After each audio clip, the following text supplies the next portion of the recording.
सब लोग चलो अपने गौशाला के पीछे जो आलू का खेत उसके पीछे टीला है, नीचे टीला उससे मिट्टी आनी है।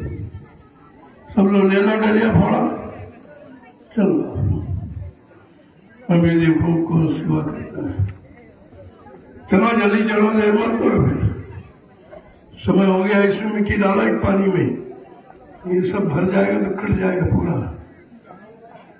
इसी पानी में डालना मिट्टी, जहां जहां पानी भरा उसी मिट्टी डालना। जल्दी जाओ सब लोग, बैठो मत जाओ। चलो सामने चलो,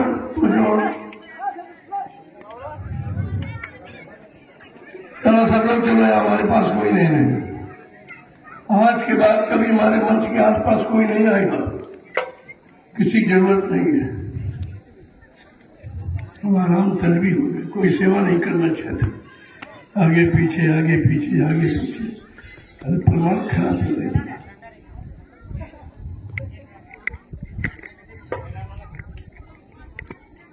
तुम प्रेमी जल्दी चलो, देर मत करो, फिर समय हो जाएगा।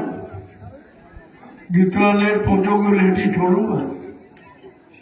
तो इसमें मिट्टी आज पड़नी है, ज्यादा पानी भर जाएगा तो सब फोड़ देगा, फिर बांधना मुश्किल हो जाएगा। चलो सभी लोग, जितने लोग टेंट राउटी डेरे में हो, भंडार वालों को छोड़कर, और जो इधर उधर कोई सेवा कर रहे हो अपनी सेवा करें। बाकी सब लोग परमार्थी संधान सेवा जो मिट्टी की होने जा रही है, आप उसमें चलो। यह सत्संग स्थल का मैदान, जहाँ जहाँ पानी भरा हुआ इसमें मिट्टी डाली है आपको, ताकि ये समतल बराबर हो जाए तो कुछ इसमें काम किया जाए।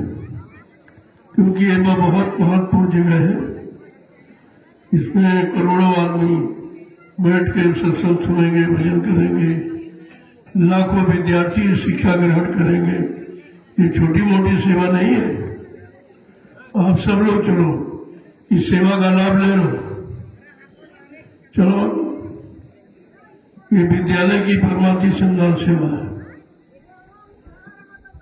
जल्दी निकलो, अब देर मत करो इधर उधर। जो उधर बैठे सब लोग चलो, तो मैदान में कोई दिखाई नहीं देगा।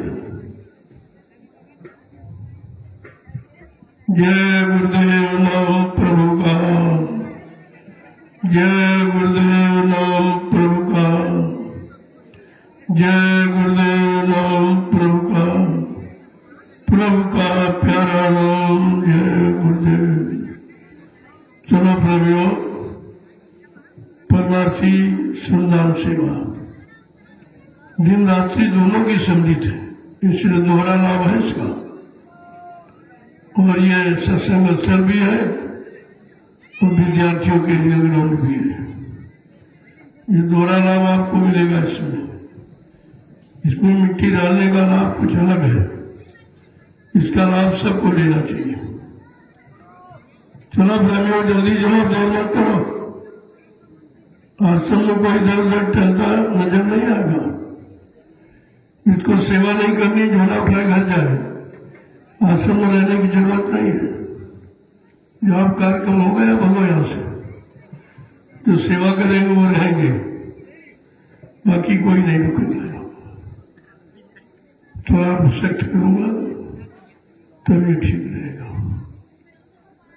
सब इधर उधर घूमना टहलना, कोई सेवा नहीं करना, बस भंडारे में रोटी ढूंढना। भंडारे वालों को सख्त मना कर दूंगा, भोजन उसको देना जो सेवा करे।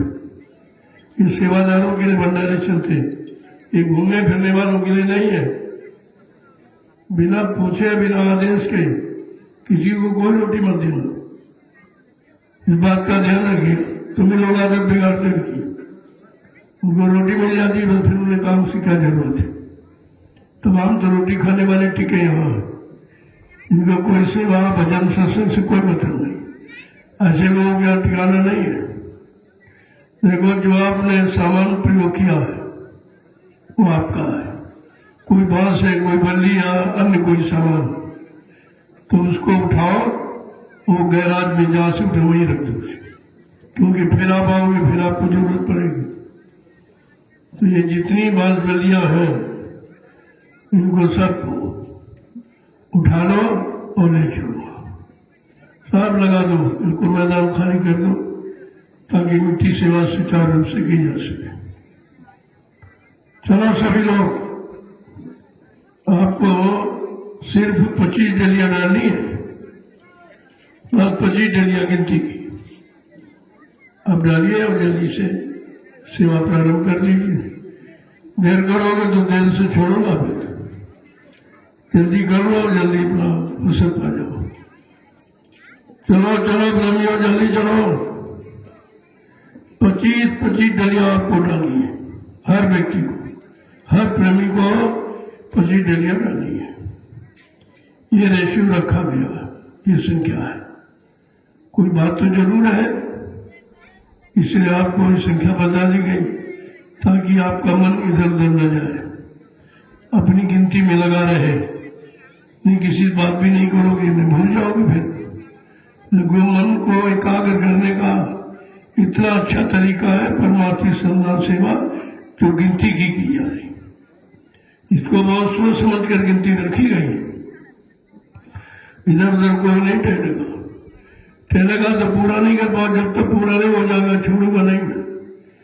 ये थोड़ी आप बाद में आओ, 1-2 डलियां डाल बंद कर दो, प्रसाद नहीं, प्रसाद उसी को मिलेगा जो 25 डलिया का अभियान पूरा करेगा। इस बात का ध्यान रखिए। मैं पूछूंगा कितनी डलियां डाल के आई, तब प्रसाद वितरण होगा, ऐसे नहीं। अभी तो आपको खूब खिलाया गया, लेकिन उस प्रसाद का कोई उतना लाभ नहीं है जितना लाभ परमार्थी सेवा करने के बाद जो प्रसाद दिया जाता उसका विशेष लाभ है। शरीर की बीमारियां, परेशानी, दुख दर्द, तकलीफें, होने वाली दुर्घटनाएं, ये तमाम रुक जाती हैं, कम हो जाती हैं। ऐसे थोड़ी कराया जाएगा आपसे। आगे का समय बहुत खराब है, उस खराब समय से बचने के लिए तुम्हारे पास कोई इंतजाम नहीं है, और जो तुम समझते हो ये तुम्हारी भूल है। हमारे पास खाने के लिए रोटी है, रहने के लिए मकान है, सहयोग के लिए पत्नी बाल बच्चे हैं, खेती दुकान दफ्तर बिजली व्यापार, ये तो एक झटके में चला जाएगा। कुदरत के एक झटके का मसाला नहीं है। इसलिए बात को समझो और अपना बचाने की कोशिश करो। बगैर परमार्थी सेवा के कोई बच नहीं सकता। ये अचूक अस्त्र है आपके बचने बचाने का। इसलिए सब लोग इसमें तत्काल लग जाओ और जल्दी से इसे पूरा करो। चलो प्रभु, जल्दी जाओ, देर मत करो। 25 डलियां आपको डालनी है। जब तक ये पूरी नहीं हो जाएगी सेवा बंद नहीं होगी, इसका आप ध्यान रखिए। इतनी जल्दी से लग जाओ तो जल्दी आपका अभियान पूरा हो जाए। जय गुरुदेव नाम प्रभु का। सभी प्रेमी जोर से बोले, सब मिल बोले, बोलना होगा। अभी से बोले, दुख दर्द हरेंगे, सब कष्ट मिटेंगे, सुख शांति भी देंगे। सबके दाता, सबके मालिक, प्रेम से बोले, ये नाम नहीं इंसान का, ये काम नहीं इंसान का। इंसानों से बस का ये काम नहीं जो आप कर रहे हो। रात्रि सेवा कोई नहीं करता है, कोई न कोई बात तो है खासियत। जो कोई नहीं करता तो वो लाभ भी किसी को नहीं मिलेगा, जो करेगा वो लाभ पाने का अधिकारी बनेगा। इसलिए सब लोग इस आदेश में लग जाओ और अपना काम बनाओ, यही आपकी बुद्धिमानी है। चलो जल्दी चलो, बीच बीच में मैं संदेश भी देता रहूंगा और आपकी सेवा देखता रहूंगा। कौन प्रेमी कितनी लगन के साथ सेवा कर रहा है, आदेश पालन कर रहा है, उतना ही लाभ उसे मिलेगा। खाना पूर्ति का लाभ नहीं है। एक बात का ध्यान हो, हमारे आसपास कोई नहीं। आज से ध्यान रखिए, मेरे आसपास मंच के कोई नहीं खा रहे। ये सब समय यानी फालतू समय निकालते हैं। यहाँ खड़े हो जाते हैं, कोई सेवा नहीं करते, कभी नहीं करते।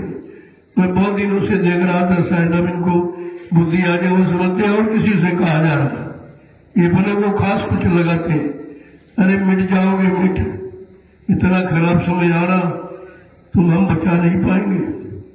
पास रहने वाला बच नहीं पाएगा, सेवा करने वाला बचेगा। सबसे सेवक धर्म कठोरा, सिर बल चले धर्म स्मोरा, सेवा कोई जो करे सेवकाई, और करनी कर करे लड़ाई। कितना साफ साफ लिखा है।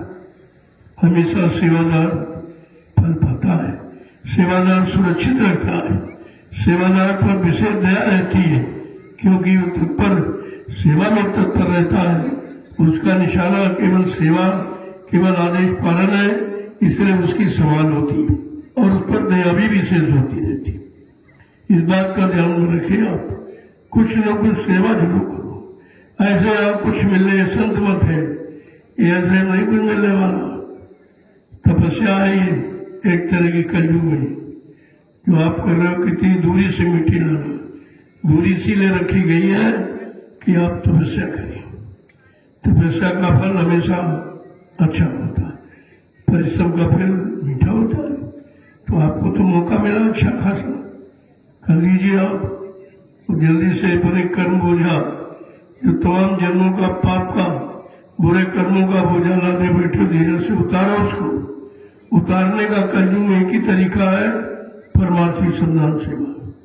इसके अलावा दूसरा कोई तरीका नहीं है। तो भजन भी, लेकिन भजन तुम्हारे बस का नहीं, और सत्संग भी तुम्हारे बस का नहीं। याद रखो, सबके सब भूल चुके, इसलिए मैंने वो सब देख करके आपके कल्याण के लाभ के लिए परमार्थी संधान सेवा रखी है, कि इसको करके आप अपनी पूर्ति कर सकते हैं, पाप कर्मों की अदायगी करा सकते हैं।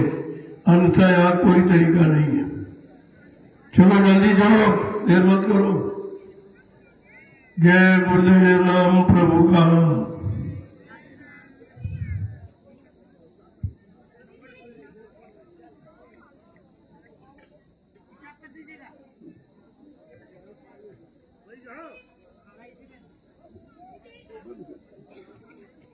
सेवा करें भी नहीं, बहुत बोलेंगे।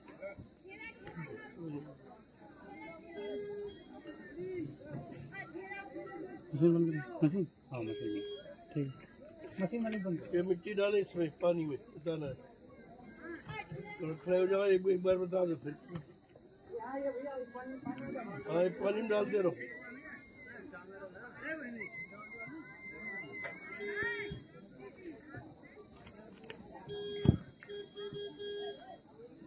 लाभ मिलता है। इधर उधर टाल मटोल करोगे तो लाभ से वंचित रह जाओ। आदेश ही तो सर्वोपरि है, आदेश ही भजन है और आदेश ही परमार्थ है। इससे बढ़कर क्या आपको। प्रेमियों ने तत्काल शुरू कर दिया, घूमने वाले तो घूमते ही रहेंगे। उनको 4 खान 84 लाख नरकों की योनियों में चक्कर भी लगाना है तो चक्कर ही लगाते रहेंगे, बाहर भी। उनकी समझ में बात नहीं आएगी इतनी जल्दी, लेकिन काम करने वाले पूरा काम करके अपना काम बना लेंगे। किसी तरफ जागना ताकना मत, अपने लक्ष्य में लग जाओ कि हमको अपना लक्ष्य पूरा करना, किसी से क्या लेना। कोई करे न करे, आपको उसकी नकल थोड़ी करनी है। आपको ना अपना परमार्थ बनाना है। दूसरे को देख करके तुम भी निराश हो जाओगे, तुम भी मतलब यानी हतोत्साहित हो जाओगे। कोई नहीं कर रहा, हम क्यों करें। अरे कोई नहीं करता तो कोई लाभ भी तो नहीं पाएगा, और तुम्हें लाभ लेना है तो तुम्हें करना है। जब लाभ अपने आगे रखोगे कि हमको लाभ लेना है, हमको कल्याण कराना है, हमको पिछले कर्मों के पाप कर्मों की माफी कराना, तो तुम अपना निशाना आदेश पालन में रखो। इधर उधर ये टहलने वालों की तरफ मत देखो। ये तो 4 खान 84 लाख नरकों में जाने वाले हैं, ये कोई निकलने वाले थोड़ी है। इनकी नकल मत किया करो, अपना निशाना पक्का रखो सेवा का। जिसने सेवा कर ली उसने सब कुछ कर दिया, क्योंकि कलयुग में और तुम्हारे बस का कुछ नहीं। न भजन कर सकते हो, न सत्संग याद रहता तुमको। सेवा कर सकते हो, अभी उसमें अगर आपने मतलब लापरवाही की तो फिर ये भी लाभ तुम्हारे हाथ से निकल जाएगा। फिर ये लाभ कोई कराएगा नहीं, अभी नहीं कोई करा रहा, तो हिंदुस्तान का विश्व में कहीं चले जाओ, कहीं परमार्थी सेवा का जिक्र नहीं है, कोई जानता ही नहीं है ये सेवा क्या है, इसका लाभ क्या है, ये संतों ने क्यों रखी है, जीवों के कल्याण के लिए। कितना सरल रास्ता आपके लिए बताया, बस ऐसे डालते चले जाओ, आगे डालते चलाओ, पीछे से चलते रहो, तो वो कस जाएगी, मिट्टी दब जाएगी अपने आप, आपको दबना नहीं पड़ेगा, तो ऐसे बढ़ते जाओगे। अब ये मिट्टी आपकी बिल्कुल फिट हो जाएगी, इसमें पानी भरा है, ये बिल्कुल चिपक जाए, बहेगी नहीं। फिर सूखी मिट्टी आप जहाँ डाली सब देखो बह गई है, कटान हो गए तमाम, क्योंकि इन लोगों ने व्यवस्था नहीं की। जब हमको करके भी बताते जहाँ कहीं कटान होता हो वहाँ फूस डाल दो, कहाँ सहकुश है, तमाम पतावर तुम्हारे यहाँ खड़ा जंगल है।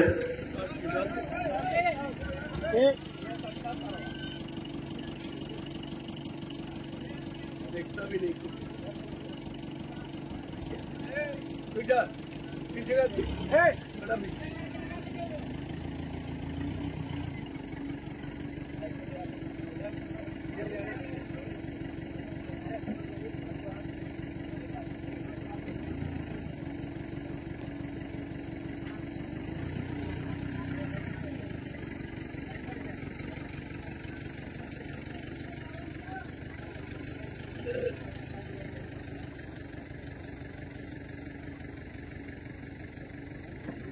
गाड़ी यहीं खड़ी करा दो, यहीं से ले जाए के बाद खड़ी कर गाड़ी सारी नहीं तो सब बिल्कुल नहीं करना, सारे काट दिए।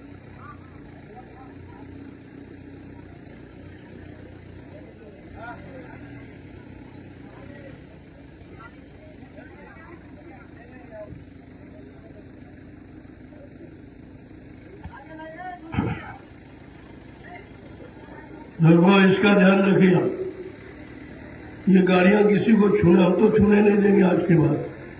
कोई ड्राइवर नहीं है, सब सीखने आए, तोड़ने आए, सारी गाड़ियां हमारी खराब पड़ी, क्योंकि ये तो तोड़ फाड़ के चले जाएंगे, इनको क्या। इसलिए आज के बाद ना कोई ट्रैक्टर ना कोई लोडर, कोई गाड़ी छुएगा नहीं, जिसको जाना अपना किराए से जाए। ट्रैक्टर केवल पानी के लिए मैंने चलवाए थे, अब इनको साफ करके धो करके खड़ा कर दीजिए, क्योंकि हमारे पास प्रेमी बहुत हैं, वो फावड़े से खुदाई कर देंगे। फावड़े खुदाई है, ट्रैक्टर जुताई 4 बराबर होती है, इसलिए ट्रैक्टर पेट्रोल कोई नहीं चलेगा। अब काम आपका कार्यक्रम हो गया है, इन ट्रैक्टरों को धोकर और डीजल लगा करके साफ करके खड़ा कर दो, कोई नहीं चलाएगा इनको। चाबियां सब हमारे पास रखो, कुटिम दे दो। बहुत नुकसान किया तुम लोगों ने इतना, अभी लोडर खराब कर दिया, फिर 15,000 रुपये कल रख के आया। आमदनी 2 पैसे की नहीं है, तोड़ फाड़ करने में बहुत आगे है सब। लिहाजा कोई वाहन कोई नहीं छुएगा बगैर आदेश के, इस बात का हमेशा ध्यान रखना। कोई भी वाहन आश्रम का बगैर आज के कोई आदेश के छुएगा नहीं। जितने गाड़ियां हैं सारी चाबियां कुटी में रखो, किसी कोई चाबी नहीं देगी, सब देके देख लिया। 4 पैसे का नाम नहीं, 10 रुपये नुकसान करते रहते। अभी लेटर बलोडर कितनी बार बन चुका है, कल बन के आया 15,000 रुपये फिर बताओ। 2 पैसे का आमदनी लोडर से नहीं है, 15,000 रुपये एक बार खर्च करोगे। जब तुमको चलाना नहीं मालूम तो क्यों पकड़ते गाड़ी, केवल स्टीयरिंग घुमाना चलाना नहीं होता। इसलिए कोई भी गाड़ी, चाहे ट्रैक्टर हो, चाहे डीसीएम हो, चाहे लोडर हो, हम तो अपनी गाड़ी देते ही नहीं, सीधे हम जानते हैं हमारी वीआईपी गाड़ियां हैं, लाखों रुपए का नुकसान कर देते। हमने बोलेरो भी अभी ठीक करवाई है, ठीक करवा खड़ी कर दी है। मैंने कह दिया जिसको कहीं जाना कोर्ट कचहरी, हमसे किराया लो, सवारी से जाओ, गाड़ी नहीं देंगे। गाड़ी देके देख लियो, 2 पैसे काम नहीं करते हो, 1000 रुपये नुकसान करते हो। ये सब करके हमने देख लिया, अब कोई छूट नहीं। हम मंच के आसपास कोई नहीं आएगा बिना आवश्यकता के। यहाँ हाजिरी देने की जरूरत नहीं है, सीधे निशाना बनाओ। सेवा को नहीं करना तो घर जाओ, जिसे नहीं करना है झोला उठाए घर जाए। हमको भीड़ लगाने की जरूरत नहीं है। भीड़ तो बहुत लगाई गई, क्या हुआ उससे और अब क्या हो जाएगा। हमको काम के आदमी एक काम का मिल जाए और 100 ये बेकार नहीं चाहिए, भीड़ नहीं लगानी। इसी बात का हमेशा ध्यान रखिए। आश्रम का कोई भी वाहन बगैर आदेश के कोई निकालेगा नहीं, कहीं नहीं ले जाएगा। इतने आश्रम पहले कुछ नहीं थे। प्रेमी पौड़े से पूरा सदगुरु धाम खुदाई होती थी, बड़ा अच्छा पैदा होता था। 5-5, 6-6 ट्रैक्टर खरीदा दिए, रोज इन्हीं पर खर्चे होता रहता, रोज इन पर। 2 पैसे की आमदनी किसी ट्रैक्टर से नहीं है, अब खर्चा रोज हो रहा। किसी वाहन से नहीं आमदनी। जितने वाहन आश्रम में खड़े हैं 2 पैसे की आमदनी किसी से नहीं है और इन पर खर्चा रोज हो रहा। ये बताओ कहाँ से आएगा? क्योंकि मैंने बाहर का दौड़ा बंद कर दिया। मैं 2 वर्ष कहीं नहीं जाऊंगा। आश्रम चलाना आपको मुश्किल हो जाएगा, तब पता चलेगा कि आश्रम कैसे चलता है। अभी तो क्या पैसा मांगा, पर हमने दे दिया। पैसा मांगा, हमने दे दिया। अब जब सेवा लाओगे या खेती से कमा के तब पता चलेगा कि पैसा कैसे खर्च किया जाता है। सब एहसास करा दूंगा, चिंता मत करो। या तो भाग जाओगे या कायदे से काम करो, दोनों चीजें। या तो भाग जाओगे यहाँ से और या तो फिर मर्यादा में रहोगे। अब ये फुटकर भीड़ भाड़ नहीं, सब खत्म। कोई भीड़ भाड़ नहीं, किसी तरह का आवागमन कोई नहीं। ये मेन गेट पर 2 प्रेमी बैठे, बगैर आईडी कार्ड लिए किसी को प्रवेश मत होने दो। अभी तुम नहीं समझ रहे हो आगे कितनी भीड़ आएगी। अगर व्यवस्था पहले से मजबूत नहीं रखोगे तुम्हारे आश्रम में कुछ नहीं बचेगा, सब चुरा ले जाएंगे। इसलिए सावधानी अभी से सीखो और रात्रि का पहरा बंद मत करो। मैं कानपुर चला गया, आपने पहरा बंद कर दिया। यही है तुम्हारे अंदर। जब तक सामने रहते हो तब तक आदेश पालन, उसके बाद कुछ नहीं। ये सब क्या है? मैंने कहा था ये पहरा लगाता रखो। 2-2 घंटे का 5-5, 7-7 आदमी 2-2 घंटे जगना है। कोई दादा पूरी रात आपको नहीं जगना है। इससे क्या होगा?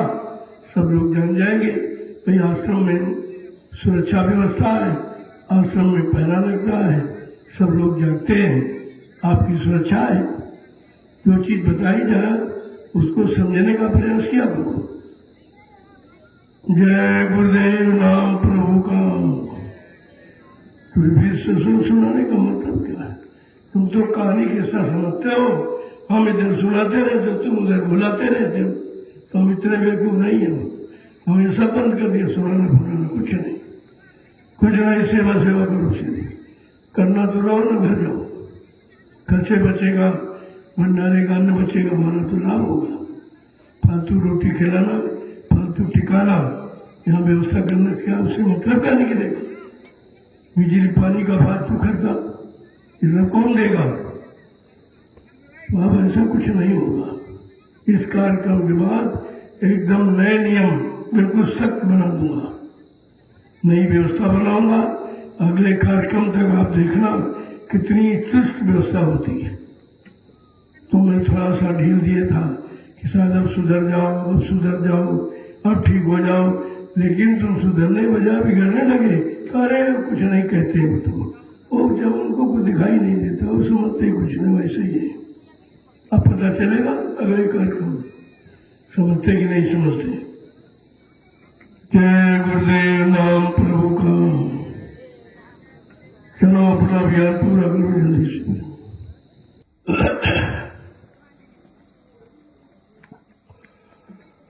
प्रेमियों, रात्रि परमार्थी सम्मान सेवा कर रहे सभी प्रेमी ध्यान से सुने। आपकी सेवा का समय पूरा हो गया। अब सिर्फ आपको एक डली उठानी है, सिर्फ एक। वो हमारी वैसे सेवा का समय तो आपका पूरा हो गया, लेकिन एक डिलिया आपको डाली। इसके बाद आकर के आज की रात्रि परमार्थी श्रमदान सेवा का महाप्रसाद है। आपने 5 दिन लगातार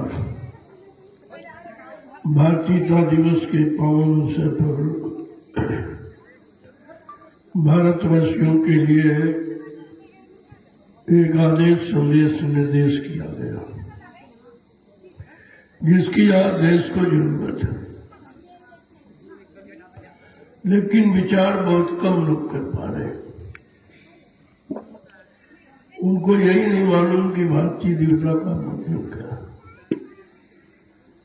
स्वतंत्रता दिवस, गणतंत्र दिवस, ये मृत्यु दिवस, जन्म दिवस आप मनाते रहे,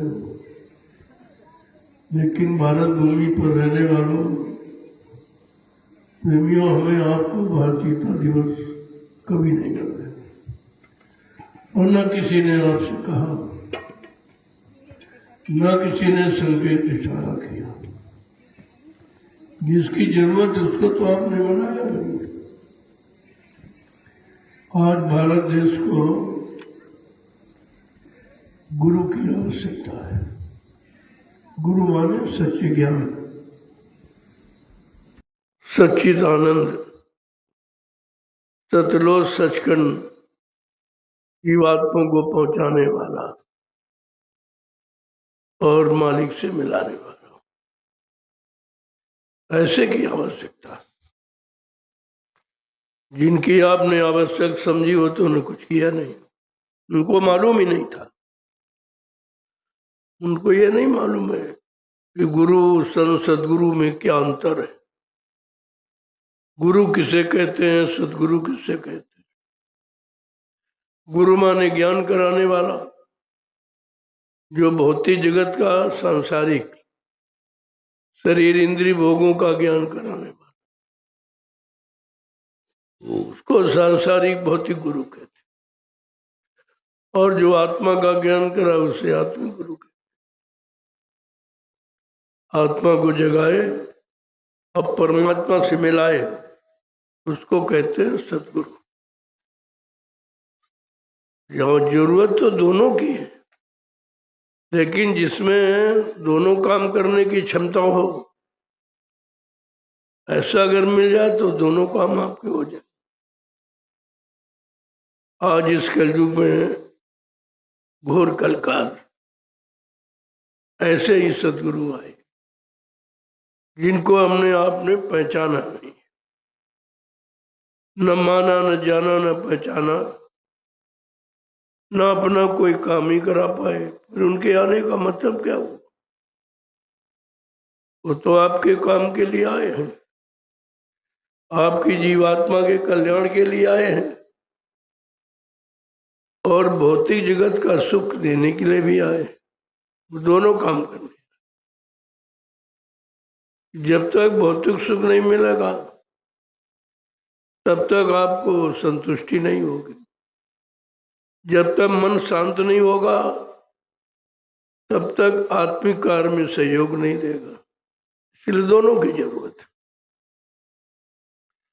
आज का जीव कितना भाग्यशाली, जिसको गुरु संत सदगुरु मिल गए,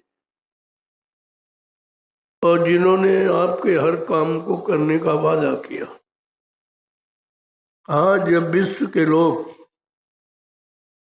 राजनीति से हार जाएंगे, विवश लाचार हो जाएंगे, तब कहा मैं तुमको अपनी व्यवस्था, रोजी रोटी की व्यवस्था,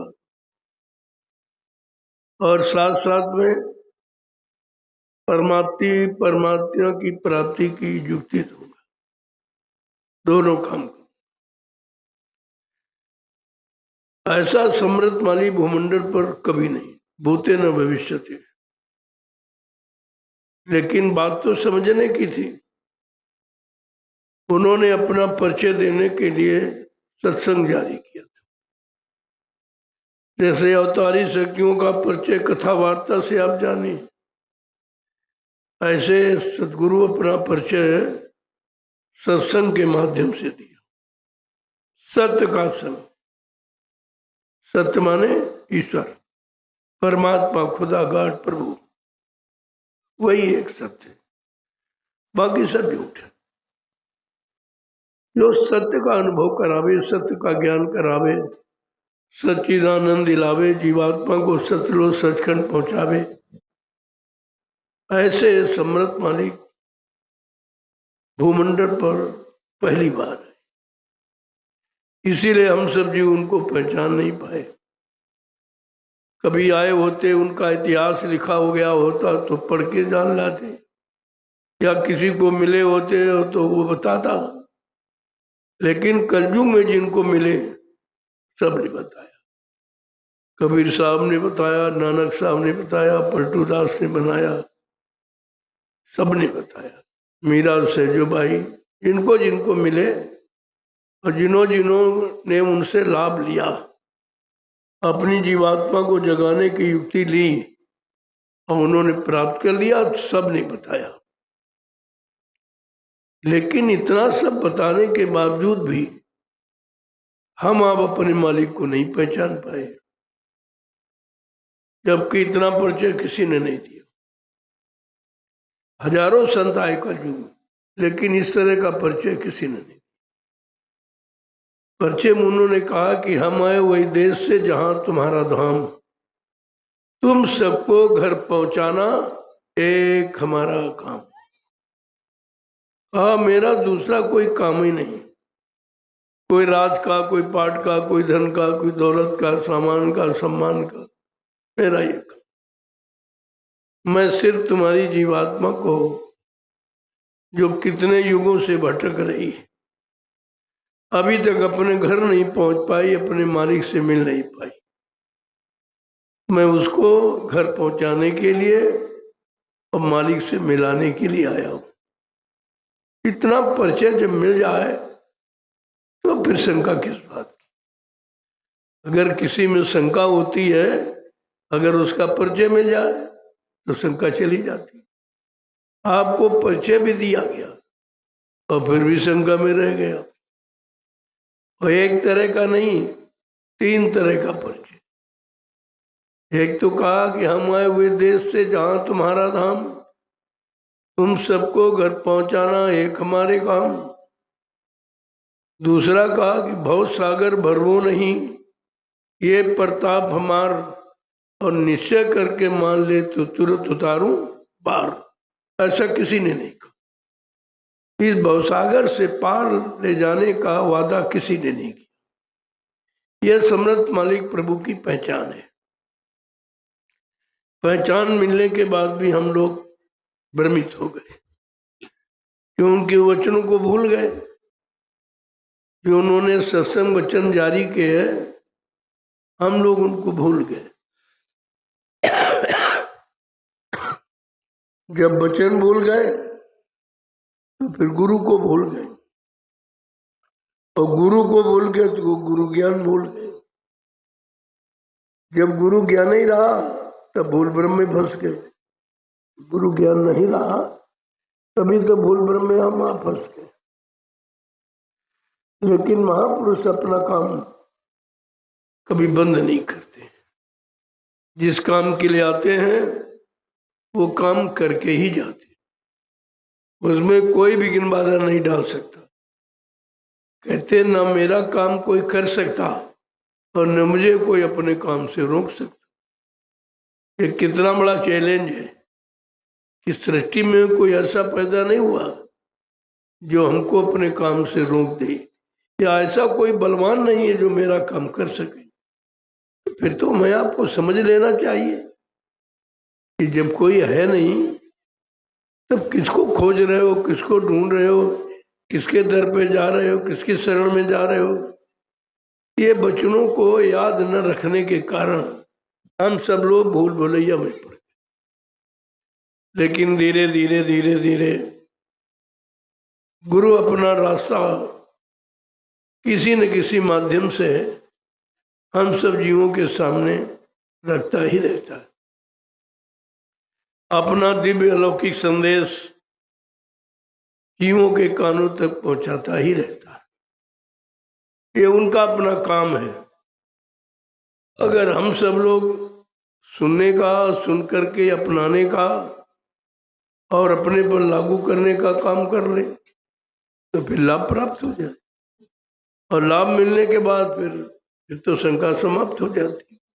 जब तक नहीं मिलता तब तक शंका रहती, मिल जाने के बाद सारी शंकाओं का समाधान हो जाता।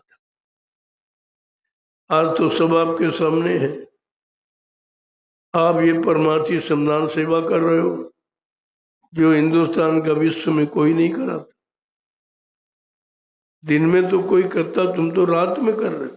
ये और अनोखा काम, अनोखे महापुरुष की अनोखी पहचान है। और इतनी पहचान मिलने के बाद भी अगर हम न समझ पाए तो कितना बड़ा हम सब जीवों का दुर्भाग्य है। एक तो कभी आए नहीं, और आए तो हमने आपने उनको पहचान नहीं पाया, अपना काम नहीं बना पाया। तो दुर्भाग्य तो इस बात का है कि हम अपना काम नहीं बना पाए। काम करने के लिए जो आया, काम करने में कोई आपसे कुछ मांगा नहीं गया कि भाई कोई रुपया पैसा, कोई सामान, कुछ। अपना काम करा ले। मैं काम करने आया हूं, कहते अपना काम करा लो, उसके बदले में आपको देना कुछ नहीं। देना क्या है? कहते तुम दक्षिणा में बुराइयां दे दो, अपनी बुराइयां, अपने पाप कर्म, अपने अशुद्ध विचार, अशुद्ध खान पान, ये तुम दक्षिणा में दे दो। ऐसा तो किसी ने नहीं कहा। अरे भाई गंदगी कौन लेगा? गंदगी तो कोई स्वीकार नहीं करता है। लेकिन सम्राट महापुरुष की पहचान देखिए, कहते दक्षिणा में अपनी गंदगी दे दो और सच्चा रास्ता ले लो अपने घर जाने का। इससे बड़ा हमदर्द, इससे बड़ा शुभचिंतक रहबर रहनुमा न कभी धरती पर आया है और न कभी आएगा। अब की चूके फिर 84 जाए। अगर ऐसे समृद्ध मालिक से हम लोग चूक गए तो 84 से निकलना बड़ा मुश्किल होगा। इसलिए बड़ी समझदारी, सूझबूझ के साथ हमें एक एक वचन सुनना चाहिए। जो 5 दिन आपको संदेश दिया गया है भारतीयता दिवस के पावन अवसर पर, वो बड़ा स्मरणीय है और आगे आने वाले समय में काम आने वाला। अभी तो कोई चीज उभरती है तो समझ में नहीं आती। जैसे कोई पेड़ सड़क किनारे लगाया जाए तो कोई नहीं देखता। कब देखता? जब वो छाया देने के लायक और फल देने के लायक हो जाता तो सब जो सब देखते हैं, सबकी इच्छा होती। उसी तरह महापुरुष की भूमिका परिवर्तन की तो कोई समझ नहीं रहा, लेकिन जब बनके तैयार होगी और सब उससे लाभ उठाएंगे तब आपकी समझ में आ। लेकिन उस समय आपका नाम नहीं होगा, इतिहास के पात्र आप नहीं माने जाओगे। पात्र तो वो माना जाएगा जो संघर्ष करके आ, यातनाएं तरह तरह की, लोगों की निंदा, आलोचना, बुराई सुन के सब कुछ बर्दाश्त करता है, वो पक जाता है।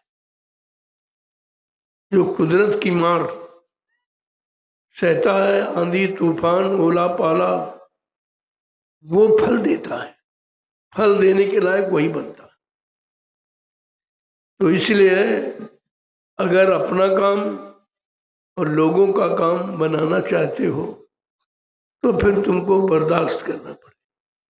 इसीलिए महापुरुषों ने कहा कि संत में मत में 3 बातें सदैव याद रखो। किसी की निंदा करना, न सुनना, ये दोनों खराब है। दोनों पाप के बोझे से लदना है। और कम खाओ जिससे आलस न आए, शरीर स्वस्थ रहे। और गम खाओ यानी बर्दाश्त करो। ये बड़ा कठिन है, बर्दाश्त करना बहुत कठिन है। और जो बर्दाश्त करता है वो सबका माननीय होता है और सबका लाभ, सबका फल देने वाला हो जाता है। आप पेड़ सिद्ध पेड़ को देख लीजिए, प्रमाण में जब फल लगता तो लोग डंडे भी मारते हैं, ईंट पत्थर भी चलाते हैं, डालियां भी तोड़ जाते, फाड़ जाते, लेकिन कभी वो ये नहीं कहता कि दोबारा हम फल नहीं दें। ऐसा नहीं, क्योंकि उनका काम है फल देने का। वो इन संघर्षों से इस अपमानित वस्तुओं को कभी ध्यान नहीं देते कि लोग अपमान कर रहे हैं हमारा, लोग मतलब बेरहमी के साथ व्यवहार कर रहे हैं। कुछ उनका काम है फल देना। वृक्ष कबहू नहीं फल बके, नदी न संचय नीर, और परमार्थ के कारण साधुन धरा शरीर। परमार्थ के लिए मानव तन धारण करता है, वो किसी की कोई निंदा, आलोचना, बुराई, कोई कड़वे कटु वचनों पर कभी ध्यान नहीं देता। इसीलिए कहा गया ये सबसे बर्दाश्त नहीं होगी। घाम ओस धरती सहे और सहे बन राय, और कटुक वचन साधु सहे और सब। ये कड़वे तीखे वचन अपमानित केवल साधु संत महात्मा ही सहते, क्योंकि वो शरीर को अपना नहीं मानते। शरीर का अपना अपमान नहीं समझते, क्योंकि शरीर तो जड़ है। जड़ कोई मुर्दे का अपमान करे तो कौन उसमें क्या नाराज, लेकिन शरीर के अंदर जो चेतन जीवात्मा, उसका तो कोई अपमान कर ही नहीं सकता। न कोई मार सकता है, न कोई अपमान कर सकता है, न मतलब उस पर किसी का रंग चढ़ सकता है। अगर जीवात्मा का संदेश समझ में आ गया और यह सत्संग वचनों से जानकारी हो गई, ये मनुष्य शरीर तो आत्मा का खोल है, कवर है, इसके अंदर हमारी जीवात्मा रहती है। जैसे आप मकान में रहते हो तो मकान की दुरुस्ती, देखभाल, मतलब सुरक्षा सब करते हो, किसी लिए कि आप उसमें रहना है। ठीक उसी तरह हम इस पंच भौतिक शरीर की देखभाल करते हैं, क्योंकि हमारी जीवात्मा इसमें रह रही। ये जीवात्मा का घर है। अपनी जीवात्मा की सुरक्षा के लिए हम शरीर की व्यवस्था करते हैं, लेकिन ये भी बात अभी तक समझ में नहीं आई। रात दिन उसी के चक्कर में सारा समय जा रहा। व्यवस्था तो भूल गए, आसक्ति में आ गए, फंस गए। इसी को खिलाने में, पिलाने में, सजाने में सारा समय जा। जब चाहे जितना अच्छा खिलाओ इसको, चाहे जितने कपड़े अच्छे पहनाओ, चाहे जितना इसको सम्मान मिल जाए, लेकिन अंततोगत्वा इसको रहना नहीं है, इसका अपमान ही होना है। और इतना बड़ा अपमान, इसको नंगा करके जलाया जाए, इससे बड़ा अपमान क्या हो सकता। और ये एक दिन सबका होना है। तो हम रोज देखते हैं अपने परिवार में, समाज में, इधर और उधर, कि बड़ा अच्छा था, बड़ा धनी मानी था, बड़ा मतलब विद्वान था, लेकिन अंत गति बड़ी खत्म, उसको नंगा करके जलाया जा रहा। किसी ने उस पर रहम नहीं किया कि भाई इसने बहुत कमाया है, बहुत अच्छा मकान बनाया है, जिंदगी भर हमारे लिए कमाता रहा। वही बच्चे, वही परिवार के लोग बेरहमी के साथ नंगा करके उसको जला देते। ये स्थिति हमारी आपकी सबकी होनी है। जिसने समझ लिया इस स्थिति को, वो रहता तो शरीर में है, लेकिन शरीर के चक्कर में नहीं। अरे भाई ठीक है, इसकी परवरिश कर लो, भोजन दे दो इसको, और सर्दी गर्मी से बचाने के लिए मोटा महीन कपड़ा दे दो, और मतलब धूप और बरसात से बचने के लिए कोई छां बना लो, झोपड़ी मकान, ये तो करेगा। लेकिन कहता नहीं भाई ये किराए का है, ये मेरा नहीं, मेरा नहीं है। जैसे किराए के सामान कोई आप लाते हो तो कोशिश ये करते हो जितना ज्यादा इसका प्रयोग कर ले, क्योंकि कल वो आ जाएगा मालिक, ले लेगा कि भैया हमारा सामान दीजिए। पैसा भी लेगा और सामान भी ले जाएगा।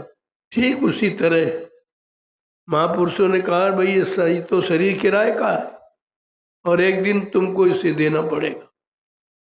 तुम ये नहीं कहोगे कि हमने बहुत खिलाया, बहुत सजाया, बहुत मतलब नहीं इसे इसको माना है, बड़ा सम्मान किया, ये कुछ नहीं।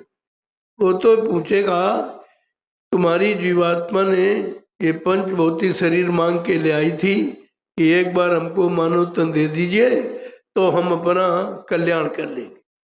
क्योंकि मानव तन में जब जीवात्मा आएगी तब इसको घर जाने का अधिकार है, परमात्मा प्रभु से मिलने का अधिकार है, और किसी शरीर में अधिकार नहीं। जीवात्मा तो सब में है, पशुओं में, पक्षियों में, जंगली जानवरों में, कीड़े मकोड़ों में, सब में जीवात्मा, लेकिन उनको परमात्मा प्रभु से मिलने का अधिकार नहीं। ऐसा क्यों? क्योंकि कोई शरीर एक तत्व का, कोई दो तत्व का, कोई तीन तत्व का, कोई चार तत्व का, लेकिन ये मानव शरीर पांचों तत्वों से परिपूर्ण है।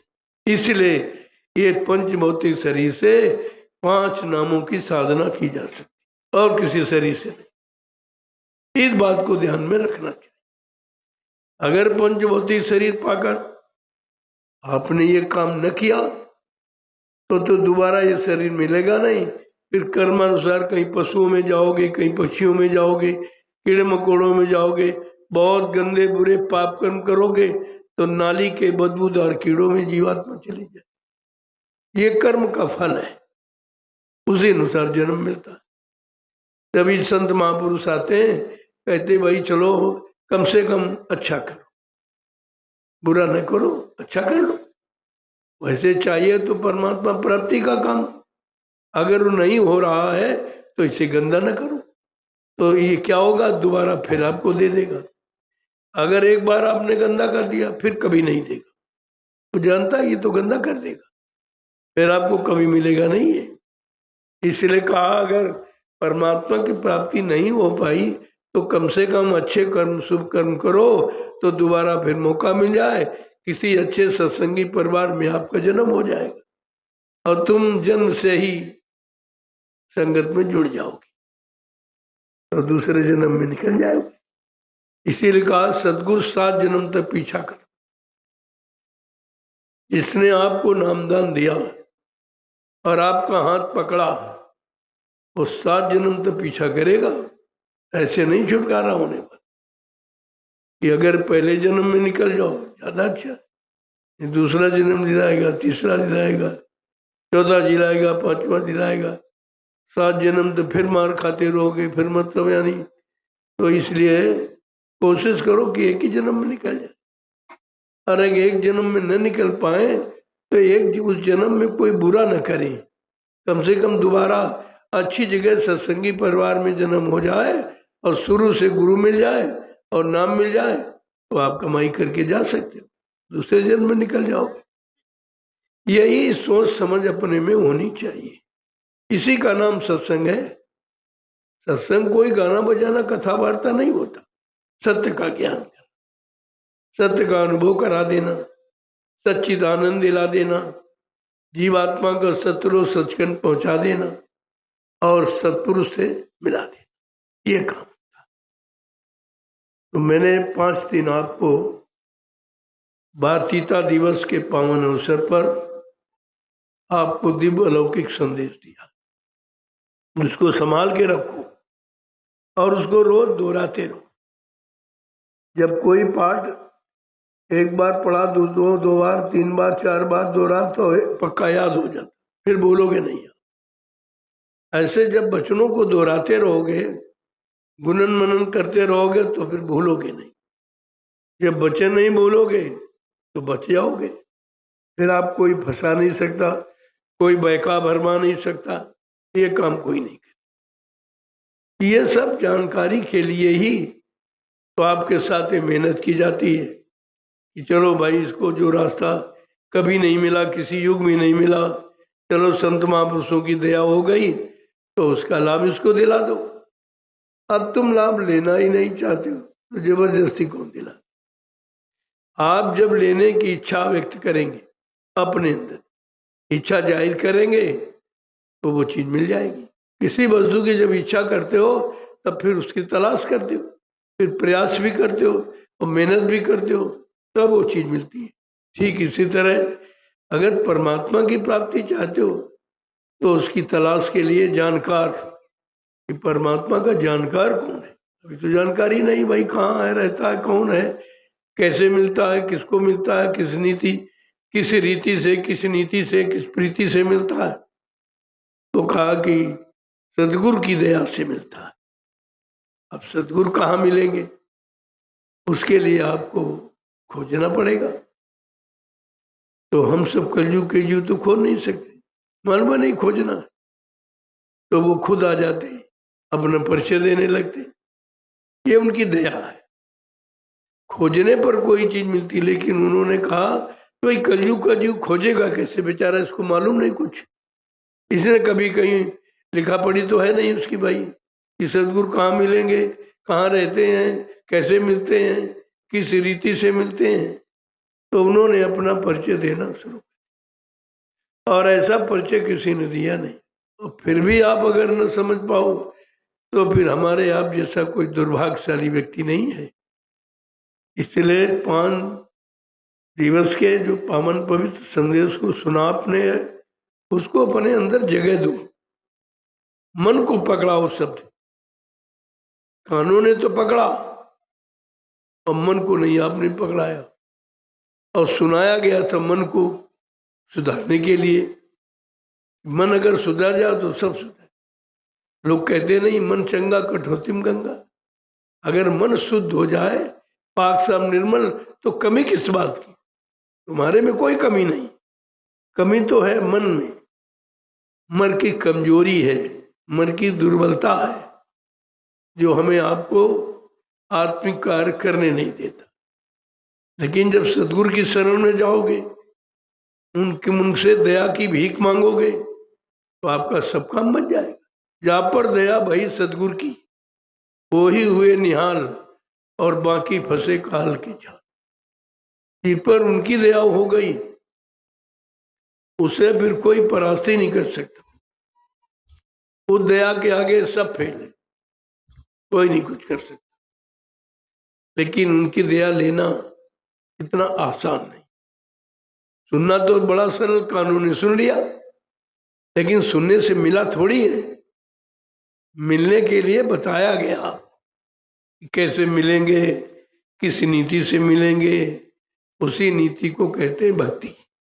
किस भक्ति से, किस साधन से, किस विधि से कैसे मिलेंगे, ये सब आपको सत्संग के माध्यम से बताया गया, और बार बार बताया गया। और 1 साल नहीं, 60 साल मथुरा में बताया गया। हिंदुस्तान में बड़े बड़े कार्यक्रम करके बताया गया, बड़े बड़े सम्मेलन अधिवेशन करके बताया गया, 3 साकेत महायज्ञ करके समझाया गया। कोई एक तरीका नहीं, इतने तरीके अपनाए गए। सृष्टि में इतना तरीका किसी ने अपनाया नहीं, क्योंकि इतनी बड़ी हमदर्दी लेकर कोई आया ही नहीं। जो हमदर्दी लेके आया और उसी को आपने पहचान नहीं पाया, ये भूल हो गई।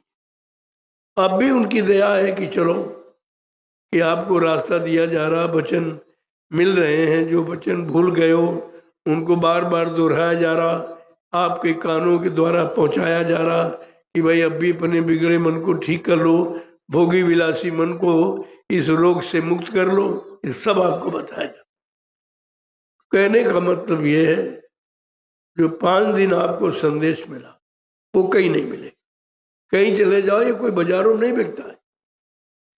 ये तो उनकी दया मोज पर निर्भर है, और इस समय तो कहीं आपको मिलेगा नहीं। कहीं चले जाओ, क्योंकि इस समय रास्ता बंद कर दिया लोग। परमार्थ का रास्ता बंद करके सब स्वार्थ, लोभ लालच की तरफ चले गए। अब जहां स्वार्थ है वहां परमार्थ कैसे रहेगा। दोनों विरोधाभास है, एक दूसरे के विपरीत है। लेकिन आपको समझना है कि आपको स्वार्थ में फंसना है, कि स्वार्थ को रखकर परमार्थ को समझना है, और हमें परमार्थ को ही पाना है। हमारा असली लक्ष्य उद्देश्य परमार्थ को पाने का। इसलिए आपसे परमार्थी सेवा की शुरुआत कराई गई। धीरे धीरे जब परमार्थी सेवा करोगे तो इस सेवा से तुम्हारा स्वार्थ नाम खत्म हो जाएगा। और जो भी सेवा आपने की है बगैर स्वार्थ नहीं करते। नौकरी करते हो बगैर तनख्वाह के नहीं करोगे, व्यापार करते हो बगैर मुनाफा के नहीं करोगे। ये तो सब चीजें हैं, उसमें सब में स्वार्थ जुड़ा हुआ। लेकिन ये छोटी सी सेवा जिसमें तुम्हारा कोई स्वार्थ नहीं, किसी से पूछा जाए कि भाई आप मिट्टी ढो रहे हो, कोई मजदूरी मिलती है आपको, तो आप कहोगे नहीं। क्या कोई सामान मिलता है? कहते कुछ नहीं।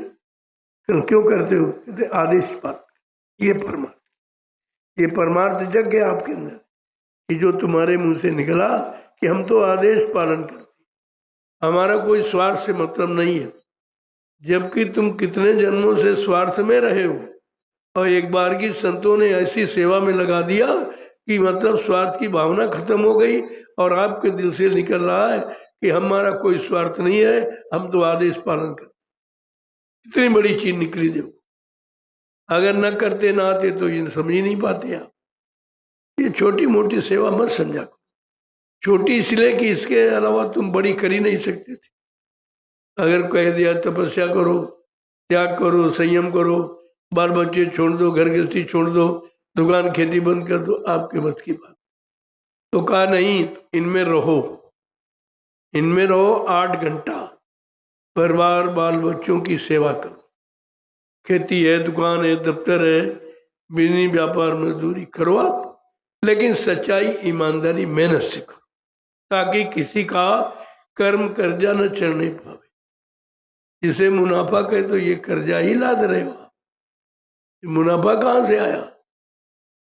ये जो भी आप करते हो लाभ समझकर मुनाफा, ये कर्जा है। उचित 1 रुपए की चीज को आप 20 आने में बेच सकते हो। 4 आने में तुम्हारा गुजारा हो जाए, किसी कर्जा में नहीं होगा और तुम्हारा गुजारा हो जाए। सच्चाई ईमानदारी में बरकत है। ऐसे देखो चोर डकैत करोड़ों रुपए लूट के लाता है, उसके पास कुछ नहीं, क्योंकि बरकत नहीं है। धन तो आया लेकिन बरकत नहीं। ऐसे लूटपाट, झूठ, छल, कपट, बेईमानी, चोरी, डकैती, हिंसा, ये करके कुछ पैदा भी कर लोगे तो बरकत चली जाए, और बरकत नहीं तो करोड़ों रुपए तुम्हारे पास टिकेंगे नहीं, रुकेंगे नहीं, और तुम अपना नैतिक चारित्रिक विकास भी नहीं कर सकते। मुख्य विकास है नैतिक का, नैतिकता का विकास, चरित्र का, अच्छे खान पान का, अच्छी संग सोबत का, अच्छे कर्मों का। जब तक ये नहीं आएगा कोई व्यक्ति यहाँ सुखी नहीं रह सकता। सुख का कारण यही है कि जब आवे संतोष धन, सब धन धूल समान। कितना साफ कहा। तो संतुष्टि कब होती है? जब तुम्हारे अंदर अच्छे कर्म होंगे। अगर बुरा किया तो चिंता रहती कि हो सकता कुछ हमारे साथ वो बुरा न करे। आपको हमेशा चिंता, हमेशा खतरा रहता है। बुरे कर्म में तो खतरा है ही, अच्छे करो कोई खतरा नहीं, कोई चिंता नहीं। तो चिंता रहित होना चाहते हो तो अच्छे कर्म करो। अच्छे कर्म कब करोगे? जब अच्छा खान पान करोगे। अच्छा खान पान कब करोगे? जब अच्छी शिक्षा, अच्छी संगत मिलेगी। ये सब चीजें सत्संग पर निर्भर करती, और आपको सत्संग मिल रहा फिर भी नहीं अच्छे बन पा रहे। ये कमी है कि आप वचनों को अपने पर लागू नहीं करते। न काम गया, न क्रोध गया, न लोभ गया, न मोह गया, तो फिर गया क्या? काम क्रोध मद लोभ की जब तक मन में खान। गोस्वामी जी महाराज कहते पंडित मूर्ख दोनों एक समान। मूर्ख और विद्वान में कोई अंतर नहीं। अगर ये गंदगी तुम्हारे अंदर है, काम क्रोध मद लोभ की, इससे बड़ी कोई गंदगी नहीं, और यही तुम्हारा नुकसान करने वाली गंदगी है। और इसी को तुम लपेटे हो, इससे तुम अलग हो ही नहीं पा रहे हो। इसीलिए आपको परमार्थी सेवा में लगाया गया, सुमरन ध्यान भजन में लगाया गया, आध्यात्मिक चर्चा में लगाया गया कि कम से कम इस बीमारी से, इस गंदगी से अलग हो जाओ, तो तुम्हारा परमात्मा मिलना सरल हो जाएगा। जय गुरुदेव नाम प्रभु का। अब आप केवल एक संकल्प कि एक छोटी बुराई छोड़ूंगा, एक छोटी अच्छाई पकड़ूंगा एक सत्संग से। तो 5 दिन आपको मिला तो 5 बुराई छोड़नी चाहिए थी, 5 अच्छाई पकड़नी चाहिए। इतने आप बुरे नहीं हो, लेकिन तुम बुराई को छोड़ना नहीं चाहते, इसलिए बुरे हो। अगर बुराई को छोड़ने पर तुल जाओ कि नहीं भाई, ये एक छोटी सी बुराई हम जरूर छोड़ेंगे, संकल्प लेंगे और एक अच्छाई को पकड़ेंगे, तो धीरे धीरे धीरे धीरे साल में इतने सत्संग आपको मिलते हैं, इतनी बुराई तुम्हारे में किसी में नहीं। लेकिन आप न छोड़ने का प्रयास करते हो, न पकड़ने की इच्छा करते, इसलिए जैसे आए वैसे लौट जाते हो। तो फिर आने का मतलब क्या हुआ? अरे भाई कहीं जाते हो तो कुछ मिले, लेने के लिए जाते हो। सत्संग में आओ तो क्या लेके जा रहे हो? कुछ नहीं। आए, पैसा किराया बड़ा खर्च किया और समय भी खर्च किया और खाली लौट गए, तो ये कौन सी बुद्धिमानी है? अरे भाई कुछ लेके जाओ। तो तमाम लोगों ने बुराइयां छोड़ी, ऐसा नहीं है, ये समाज ऐसा नहीं लगा। तमाम लोगों ने शराब बंद कर दी, धीरे धीरे मुर्दा मांस खाना बंद कर दिया, धीरे धीरे उनके अंदर और विचार आ गए कि लोगों को निंदा आलोचना बुराई करना बंद कर दिया, लोगों से लड़ाई झगड़ा करते थे वो सब बंद कर दिया। धीरे धीरे अंदर में शांति प्रवेश होने लगी और वो इंसान बन गए। संतों का इतिहास बड़े बड़े चोर डकैत कतनियों को बदल दिया। वाल्मीकि जैसा कुख्यात डकैत कोई नहीं था। रात दिन राजनी करना, लूटना पाटना, मारना पीटना, ये काम था। लेकिन जब सत्संग मिलता है, बड़े बड़े जालिम बदल जाते। अब साधु महात्माओं को जिसे बदलना होता है, तो जिस रास्ते में ये लगते थे लूटने के लिए, उसी रास्ते से 2 साधु निकले। अब वो ज्ञान देने के लिए खुद पहुंच गए। देखो, वो इंतजार नहीं करते कोई हमको बुलाए, कोई हमको सम्मान दे, हमारा स्वागत करे, कोई हमको रुपया पैसा दे, ऐसा। वो परमार्थ के कारण साधु धर्म से। अब वो साधु पहुंचे तो वाल्मीकि ने देखा, अरे भाई तुम कौन हो? कहते हम साधु हैं। कहा जो सामान हो रख दो। कहा भाई मेरे पास तो कुछ है ही नहीं। अरे कहा जो रख दो। अब उनके पास लंगोटी और कमंडल था, कुछ था ही नहीं, तो उसको रखवा लिया। तो साधु ने कहा कि एक बात पूछे। नाम पूछो। कहना जो ये तुम काम करते हो किसके लिए करते हो? कहा वाह, दुनिया बने बाल बच्चों के लिए करते हैं, हम भी करते हैं। कहना ठीक है, लेकिन परिवार वालों से पूछ के आओ कि जो हम पाप कर्म करते हैं इसमें भी तुम हिस्सा लोगे कि केवल लूट पाट लाते हैं तो खाने में हिस्सा है? कहना अच्छा, जिससे तुम भाग जाओ? क्या नहीं भागूंगा। तो साधुओं को पेड़ में बांध दिया रस्सी से और घर पूछने गए। तो घर वालों ने देखा कि आज कोई लाए नहीं हो। कहा लाए कि आज कोई मिले नहीं। 2 साधु मिले थे, उनके पास कमंडल लंगोटी थी। तो कहा फिर आए कैसे? कर उन्होंने कहा कि अपने घर जाओ और इन लोगों परिवार वालों से पूछो कि भाई हम जो लूट पाट करके लाते हैं, इस सामान को खाने पीने खर्च करने में ही आपका हिस्सा है कि हमारे पाप कर्म में भी हिस्सा लोगे? तो गालों ने कहा भाई हमें तुम्हारे पाप से क्या लेना देना, तुम करो पर न भोगो। फिर भी नहीं उनकी समझ में आई। इतना कहने पर भी समझ नहीं आया। लौट के आए, क्या कहा?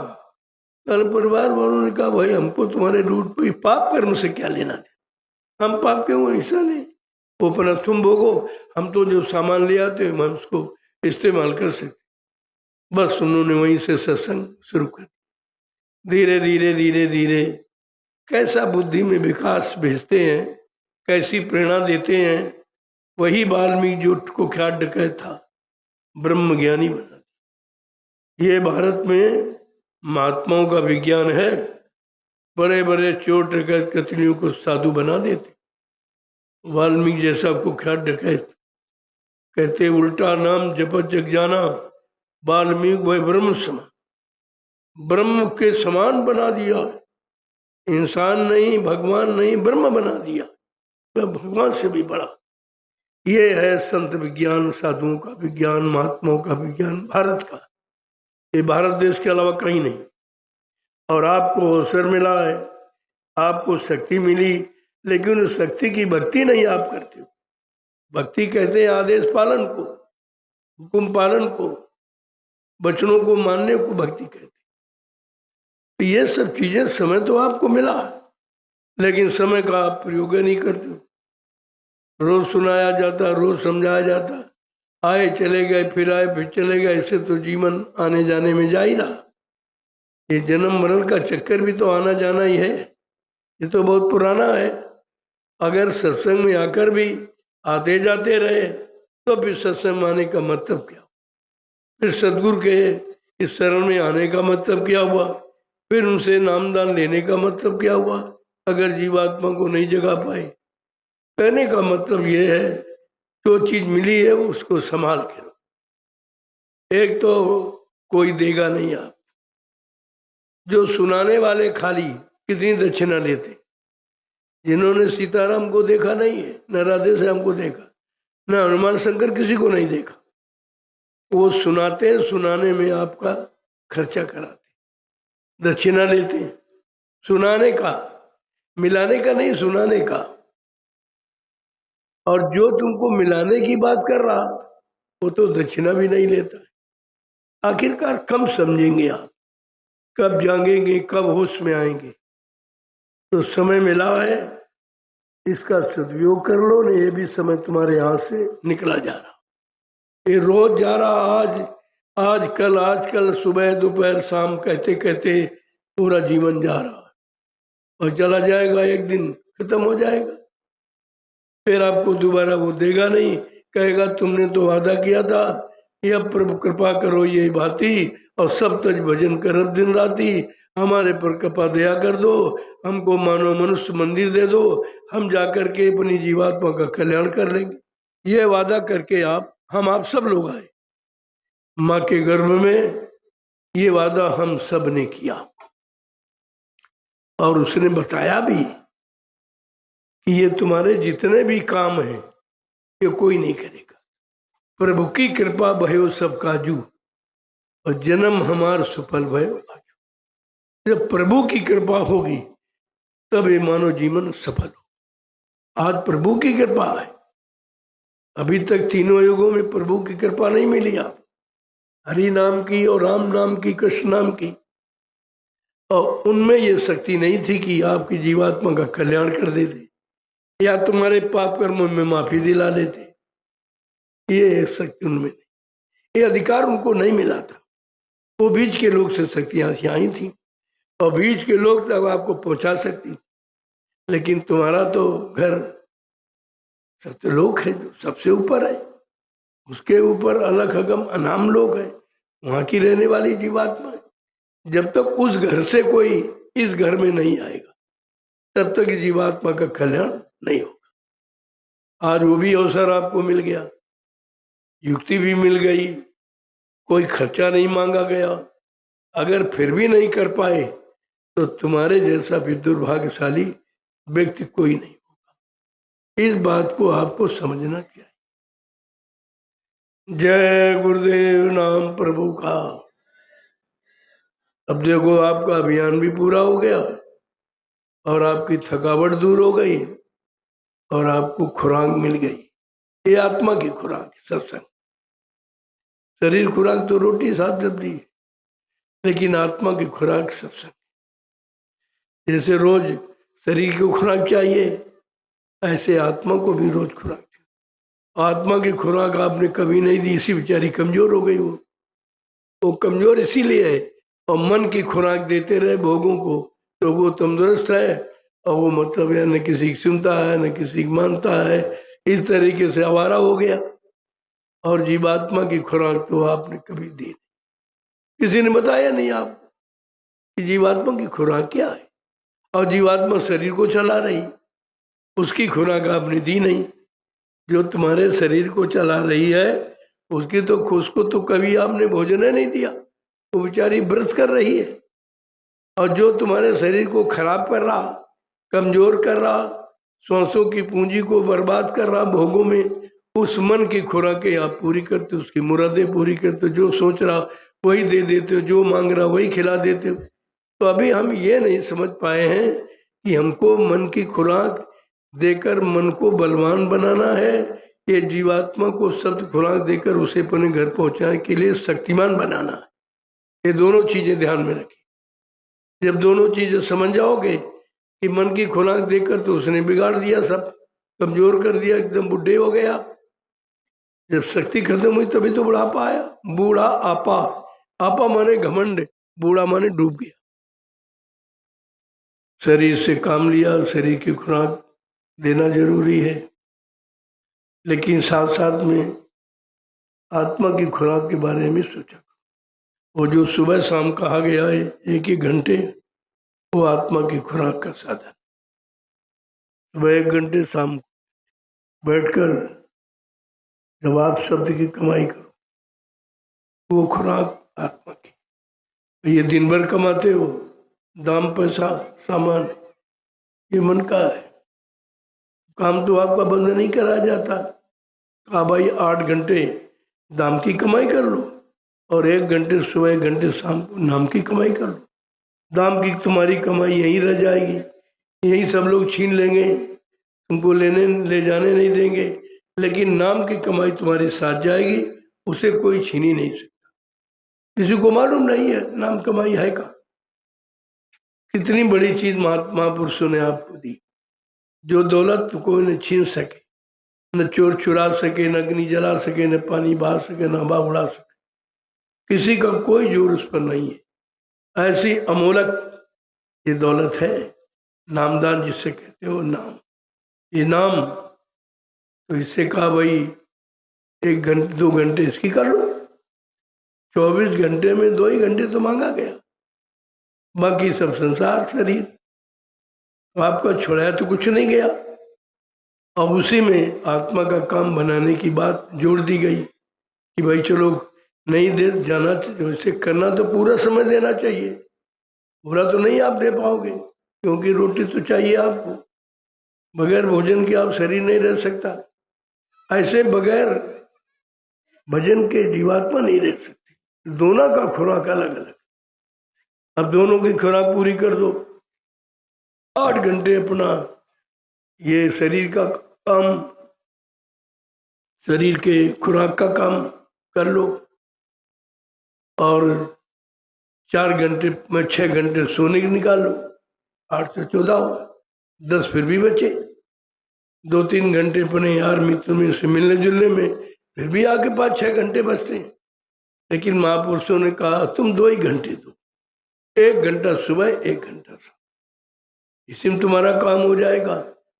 जो यानी 22 घंटे काम किया वो साथ नहीं जाएगा, लेकिन 2 घंटे वाला साथ जाएगा। इतनी बड़ी चीज ये है। अब इसको समझना थोड़ा कठिन है। समझोगे कब? बिन सत्संग विवेक न हो। बिना सत्संग के बुद्धि में विवेक ज्ञान या सूझबूझ निरपराध की पहचान नहीं होती। सत्संग तो आपको हर पल मिलना चाहिए। अब सत्संग मिला लेकिन आपने उसको समझा नहीं था, फिर भी महापुरुष दया करके कहते चलो भाई अज्ञानी जीव धीरे धीरे समझ जाएगा, तो वो बताना समझाना बंद नहीं करते, वो अपना काम करते ही रहते। अब तुम उससे लाभ लो ना लो वो तो तुम्हारा काम, ले लोगे तो अच्छी बात है, नहीं लोगे तो पछताना रोना पड़ेगा। आप समय बहुत खराब है, बहुत खराब, जिसकी खराबी का वर्णन नहीं किया जा सकता, इतना खराब। अब उससे बचने का किसी के पास कोई उपाय नहीं, न तुम्हारे राजा के पास, न प्रजा के पास, न धर्माचार्यों, किसी के पास नहीं उससे बचने का। वो उपाय केवल संत महापुरुषों के।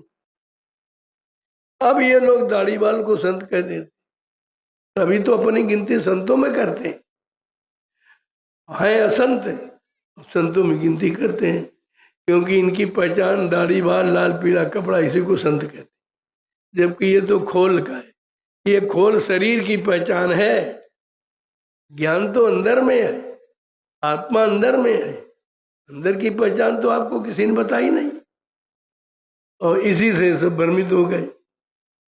1 करोड़ साधु महात्मा देश हिंदुस्तान में, 1 करोड़, और देश की हालत 1 करोड़ पहरेदार हो धर्म के तो धर्म चला जाए। या तो पहरेदारी की नहीं, जिम्मेदारी नहीं निभाई गई, या इनको मालूम नहीं करना। कोई बात तो जरूर है, इतने पहरेदार हो तो उस देश में चीज की चोरी कैसे हो गई। अब 1 करोड़ महात्मा है, वो इसलिए बन गए कि काम करना नहीं पड़ेगा, बढ़िया खाना, बढ़िया पहनना और सम्मान मिलेगा, सामान मिलेगा। सम्मान सामान ढूंढ रहे, भगवान नहीं ढूंढ रहे। इनको भगवान की जरूरत नहीं है, इनको तुम्हारे सम्मान और सामान की जरूरत। ये इतना उल्टा हो गया है कि व्यवस्था बिगड़ गई। इसीलिए तो बिगाड़ किस कारण हुआ है कि जो सच्ची चीज थी वो झूठ में बदल गई, यानी जो सत्य था वो असत में बदल गया, तो वास्तविक धर्म था वो पाखंड में बदल गया, सब पाखंडी हो गए। कहने का मतलब है जो सत्य तो अंदर में है, मन बुद्धि चित्त, ये पाक साफ निर्मल पवित्र, इसको महात्मा कहते, वो महात्मा है। बाकी शरीर कोई महात्मा थोड़ी है। इन्होंने शरीर से महात्मा का दाढ़ी रखाओ और लाल पीला कपड़ा पहनो और चंदन बंदन छापा तिलक जनेऊ लगा लो, महात्मा हो गए, बन गए महात्मा। अरे महात्मा बना नहीं जाता, महात्मा महान आत्मा तो अंदर में ही है, वो कोई बना नहीं सकता उसको, न उसे कोई नष्ट कर सकता। वो तो महान आत्मा है, आत्मा को महान बनाना वो महात्मा है। ये शरीर को सजाते रहते दिन भर, अब कहते हैं महात्मा महात्मा, और सब विचार इसी में ज्ञानी ध्यानी फंस गए। अब ज्ञानी भी तो वही ज्ञान उनके पास है जड़ का, चेतन ज्ञान तो है नहीं जो समझ जाते। तो इसलिए थोड़ा थोड़ा समझो, एक बार ये तो सब भूलते जाते तुम, हम इधर बताते उधर पीछे साफ होता जाता, कोई मतलब तो है नहीं। इसलिए मैंने इन चीज़ों से अनुभव किया कि भाई जब 60 साल मथुरा में सुना गया तो आपके पास कुछ नहीं, तो जब कुछ नहीं तो अब कहाँ से बचेगा। तो इसलिए थोड़ा थोड़ा, जितनी शक्ति सामर्थ्य है, जितनी बुद्धि में विवेक पकड़ है और जितना तुम्हारे अंदर संयम है, उसके अनुसार चीज दी जाए तो तुम रख लो। बहुत थोड़ा संदेश, इसलिए मैं बहुत थोड़ी थोड़ी देर बोलता रहा, लेकिन कह सब दिया, इशारे में सब कुछ कह दिया। अब इशारा समझदार के लिए होता है, आप सब ना समझदार हो, इशारा कहाँ समझ पाते हो। जय गुरुदेव नाम प्रभु का। अब आपकी सेवा पूरी हो गई, अब बंद कर दीजिए फिर और आइए महाप्रसाद। जरा खड़े हो जाओ आप लोग, तो खड़े हो जाओ। देखो जब कभी इस तरह का संकेत किया जाए, खड़े होने का मतलब ये नहीं शरीर से खड़े, शरीर तो रोज ही खड़े होते, दिन भर खड़े रहते हो। अब तुमको सच्चे ईमानदार चरित्रवान बनकर खड़ा होना है। क्यों? एक अच्छे सच्चे समाज की स्थापना की, ये काम कर, मैं इसके लिए खड़ा करता हूँ रोज। और बैठो तो भजन पूजन के लिए बैठो, झुको वहां जहां कुछ मिले। लेकिन तुम कहाँ झुकते हो? कभी पत्थर के आगे, कहीं कागज के अंदर के आगे, कहीं तीरथ, कहीं मूर्त, जहाँ कोई न बोलने वाला न कोई देने वाला। मतलब ये इतनी तक पहचान तुम में नहीं हो पाई कि हम जिंदे से मांग रहे हैं कि मुर्दे से मांग रहे हैं। क्या मुर्दा मांगने में कुछ दे देगा? नहीं समझ पाए लोग। अब सब उसे ज्ञानी ध्यानी सब उसे फंसे पड़े, एक नहीं। जग अंधा पुण्य अंधा, रातें मच गई अधाधुंधा, अधाधुंध मच, संसार बिल्कुल अंधा है। वो ज्ञान की आंख नहीं खुली, ज्ञान का कान नहीं खुला, बहरा है। बुद्धि में विवेक ज्ञान नहीं तो बुद्धिहीन है, संयम नियम नहीं तो चरित्रहीन है। ये सब क्यों हुआ? ये कमी के कारण। अब आप लोग धीरे धीरे बड़ी शांति के साथ आप देखो, एक समाज की मर्यादा है, जो एक स्त्री पुरुष का संबंध बनाया गया, उसकी मर्यादा रखो तो खुशहाल रहोगे। आज मर्यादा खत्म हुई, सब परेशान है, सब दुखी। तो अब आके महाप्रसाद जो मिल जाए उसी प्रसाद से। वैसे मुख्य प्रसाद तो ये लाई है, ये लड्डू वड्डू तो आपको दे रहा हूँ इसीलिए कि बच्चों को देना, या कोई लोग सेवा ले आते हैं, 2-2 3-3 लोगों को सेवा ले आते हैं, उनको दे दिया जाता, भाई अपनी सेवा लाओ तो उनको ये पहुंचा देना, इसीलिए। लेकिन असली प्रसाद है ये, जो बराबर बिल्कुल सबको दिया जाता। इसमें कोई गरीब अमीर छोटा बड़ा शामिल नहीं है। वो लाई जो है उसमें जो मिला हुआ वो बराबर आपको दिया।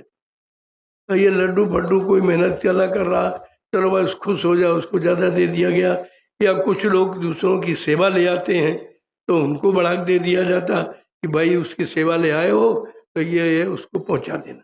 अब वो प्रसाद तो जानता है, प्रसाद जो लेगा तब समझेगा, तुम लेके जाओ तो प्रसाद थोड़ी मानेगा, तो इसीलिए लड्डू दे दिया जाता कि भाई उसको दे देना, जब खाएगा तो जान जाए कि हमारी सेवा पहुंच गई। बस ये कभी इस तरह की जिद हट मत किया करो, शंका मत किया करो। जो तुमको दिया जाएगा वो समान रूप से दिया, उसमें कोई किसी तरह की मतभेद नहीं रखते हम। लेकिन अब ये तो ऐसी चीज है कि कोई आया, 2 लोगों की सेवा ले आ रहा, कोई 3 लोगों के लिए आया, तो भाई जब सेवा लाया तो उसको दे दीजिए, तो अपना उनको देगा कि भाई तुम्हारी सेवा हमने पहुंचा दी और ये आपके लिए दिया गया। अब प्रसाद देते तो जानता नहीं, लड्डू जान जाएगा कि हाँ भाई हमारी सेवा पहुंची, ये है। बाकी असली प्रसाद यही है लाई, ये कभी खराब नहीं होगी, रख लो घर में, और लड्डू 2-4 दिन में खराब हो जाए।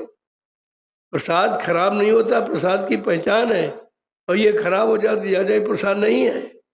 यही तो बार बार आपसे कहता हूं। जय गुरुदेव नाम प्रभु का। सब लोग जोर से बोलो, बोलना होगा, अभी से बोलो। दुख दर्द हरेंगे, सब कष्ट मिटेंगे, सुख शांति भी देंगे, सबके दाता, सबके मालिक, जगो सबके मालिक है। ये नहीं कि हिंदू हो मुसलमान हो, ऐसा कुछ नहीं। यहाँ संत मत में जाति पाति छोटा बड़ा गरीब नहीं, सबके, और सबकी मदद मिलेगी।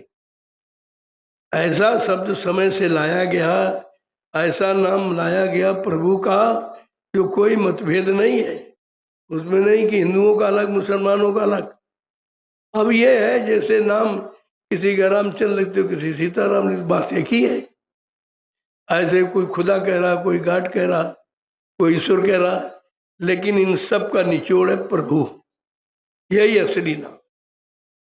उस प्रभु के तमाम नाम लोगों ने रख लिए, असली नाम प्रभु है, वो आपको मिल गया है, अब आपका काम हो जाएगा। यही बात तो आपको समझनी चाहिए थी। ये महाप्रसाद है, इसमें थोड़ा लाची नामदाना मिला लिया करो, और थोड़ा थोड़ा रोज जब कहीं निकलो बेटा, क्योंकि बहुत खराब समय है, कुदरत एकदम बौखलाई हुई है। रेत यूनियाँ इतनी ज्यादा बढ़ गई कि दुर्घटनाएं बहुत हो रही, हत्याएं बहुत हो रही, लोग मारे बहुत जा रहे हैं, ये सब प्रेतियों नहीं जा रहे। कुछ दिनों के बाद अगर यही रवैया रहा तो रास्ता चलना मुश्किल हो जाएगा। प्रेत ही चलेंगे, तुम नहीं चल, और चलोगे तो टकरा जाएंगे। इसीलिए मैंने आपको मना किया कि 10 बजे के बाद आप सफर मत करो, थोड़ा रेस्ट ले लो, उधर 2:30-3 बजे फिर चल दो, ड्राइवर को नींद मिल जाएगी, और 2:30-3 बजे से सदगुरु पहरा शुरू होता है, वो तुम्हारी सुरक्षा कर पाए, उसमें चले जाओ। अब तुम मानते नहीं हो, जिद हट कर दे हो, तो वो प्रेत आत्मा तो कभी बस पलट देगी, ट्रेन हवाई जाते पलट देती, उनमें इतना वेग है। और तब कोई एक्सीडेंट हो जाता, बाद में फिर मोबाइल से फोन करते हमारा ये हो गया। हमने भाई जो कहा जाए तो हंसी मजाक समझते हो भाई, हमको रोकने से कोई हमारा लाभ थोड़ी है। तुमको रोका इसीलिए जा रहा कि कुछ तुम्हारे साथ गलत होने वाला है, रोक दिया जाता है। अब जब नहीं मानते हो तो परेशानी उठाते। ऐसे तमाम लोगों ने जाने खो दी। आए कल अब क्या करें, पिताजी का एक्सीडेंट, उमर गए, हमने फिर भी दया की गई। अरे भाई कौन सी दया की? हमने कहा फिर दया ये है कि इनकी मौत तो अकाल थी, लेकिन प्रेत योनि में चले जाते और सत्संग से जा रहे थे, प्रेत योनि बच गई, दोबारा जन्म दिला दिया जाए। जीवात्मा की संभाल होती, शरीर की संभाल नहीं होती। शरीर तो आपने जो किया है वो भोग तुम्हारा है, वो तो भोगना पड़ेगा और भुगताया भी जाता, संत दरबार में भी भुगताया जाता, क्योंकि शरीर का कर्जा अगर रहेगा तो आपको फिर आना पड़ेगा। इसलिए यही भुगतान कर दिया जाए। अगर किसी को मारा है तो तुमको भी मार दिया जाएगा, लेकिन तुम्हारी मौत अकाल में तुम्हारी नहीं जाएगी, क्योंकि वो संतों की शरण में होगी, उनके आदेश में हुई है और उन्होंने तुम्हारे पिछले कर्म के भुगतान के लिए तुम्हारा बदला चुका दिया, तभी लाभ होता, ऐसा नहीं है। अब इस राज को लोग समझते नहीं, जानते नहीं। वो क्या समझे सब अंदर में राज क्या है, इनको तो वोट, हाँ जा सकते हो। कोई काम जरूरी, हमने तो मना नहीं किया था, 18 जरूर मना किया, आज तो नहीं मना किया था। लेकिन अगर कोई काम नहीं तो मत जाओ, क्योंकि समय खराब है। घर में भी समय खराब आ सकता है, लेकिन यहाँ बचाव रहेगा, सेवा मिलती रहेगी, बचाव होता रहेगा। इसीलिए कहा भाई चलो सब लोग जाओ, तो घर परिवार का एक सदस्य अगर सेवा में बना रहेगा तो दया मिलती रहेगी आपको। कोई ना कोई व्यक्ति तो रहना चाहिए। अगर परिवार का लाभ प्राप्त करना चाहते हो, जब एक भक्त, अगर लड़का भक्त है तो 8 कुल तारता, अगर लड़की भक्त होगी तो 16 कुल तारेगी। इतना बड़ा अधिकार कलयुग में नारी को मिला हुआ। लेकिन कोई माँ नहीं चाहती कि हमारी बेटी मीरा बने, सजोबाई बने, कोई नहीं चाहता। कोई बाप नहीं चाहता कि मेरा बेटा महात्मा बने। इतना खराब महात्मा बनना, जब तुम कोई चाहते नहीं तो महात्मा आएंगे कहाँ से? फिर ये कहाँ से आएंगे? आपको विचार करना चाहिए। अब जो समझ जाते हैं वो बदल जाते हैं, वो 101 से लोग दे जाते हैं। भाई जब देखा विश्वामित्र जी मांगने आए तो राम, कष्ट तो दशरथ को हुआ क्योंकि बुढ़ापे में संतान मिली, वो भी ये मांगने आ गए। लेकिन वशिष्ठ जी ने समझाया, नहीं नहीं, तुमको कुछ लाभ मिलने वाला है, इनके द्वारा तुम्हारा कल्याण हो जाएगा, दे दो। तब उन्होंने ले जाओ। अभी बीच में आपसे भी 1981-82 में एक संकल्प कराया गया था कि देश समाज की रक्षा के लिए, माँ बहनों की लाज बचाने के लिए तुम्हें एक एक बेटे का संकल्प करना। ये कहा गया था 79 में, लेकिन नहीं समझ नहीं पाए आप इशारा। अब कहा वो बेटा तुम्हारे घर में रहेगा, हम ले नहीं जाएंगे, लेकिन उसके अंदर ऐसा भर दिया जाएगा समय से कि तुम्हारा नाम कर देगा, अपना काम कर लेगा। जो सबसे खराब हो वो दो, तो कहते हो कि हमारे लायक नहीं है, कोई काम नहीं करता, बेकार है, आप उसको दे दीजिए।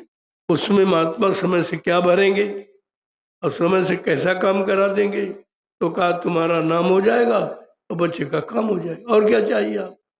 लेकिन महात्माओं के ऐसे वचन समझना बड़ा कठिन है, इतनी जल्दी विश्वास नहीं होता। मोह ममता के घेरे में फंसकर आप विश्वास नहीं करते।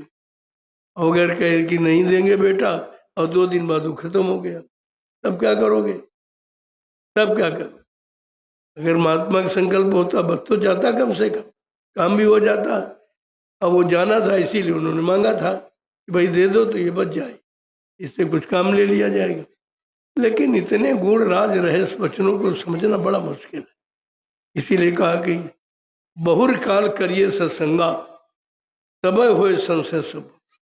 जब बहुत समय तक सत्संग करोगे, सुनो सुनाओ पढ़ो पढ़ाओ नहीं करोगे, तब तुम्हारी समझ में आएगा सारी शंकाओं का समाधान।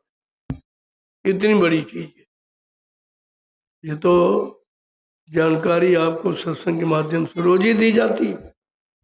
अब आप ले पा रहे हो कि नहीं ले पा रहे हो, रख पा रहे हो कि नहीं रख पा रहे हो, अपने जीवन में उतार पा रहे हो कि नहीं उतार पा रहे हो। क्योंकि भक्ति करना आसान नहीं है, खाने की धारा, बड़ा कठिन है।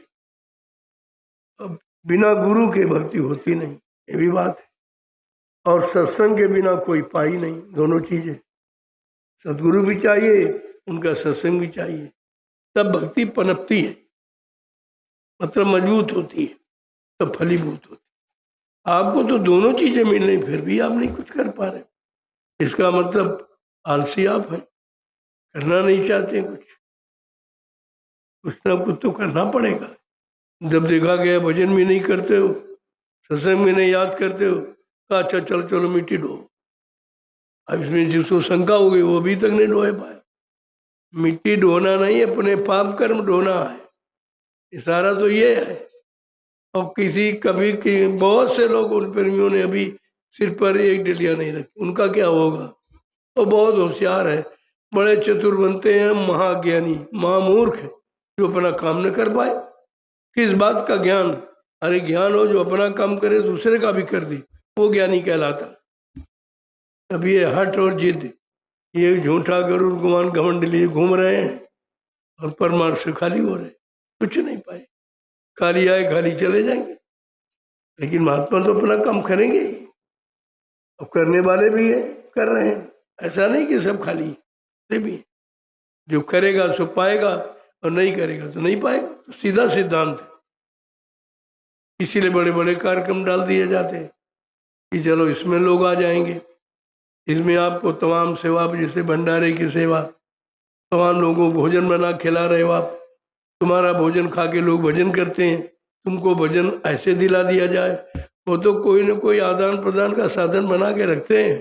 अब आप बिल्कुल ही न करो, एकदम हाथ बंद कर दो, मुंह बंद कर दो। जैसे जब राम ने सबको मार डाला तब उनके अंदर बड़ी चिंता हुई, लोगों ने कहा आप तो आपने बड़ा अनर्थ किया, तुम्हारा दुश्मन तो एक ही था और तुमने सारे जीवों को मार डाला। अब बड़ा उनका अफसोस हुआ, तो कहा बादलों से कल ऐसा करो भाई, हमने ये गलती की है, तुम अमृत की बरसात कर दो, इनके मुंह में अमृत जाएगा तो ये जिंदा हो जाए। लेकिन वो राक्षस कहते अरे शत्रु है राम, वो अमृत नहीं बरसाएगा, धोखा है।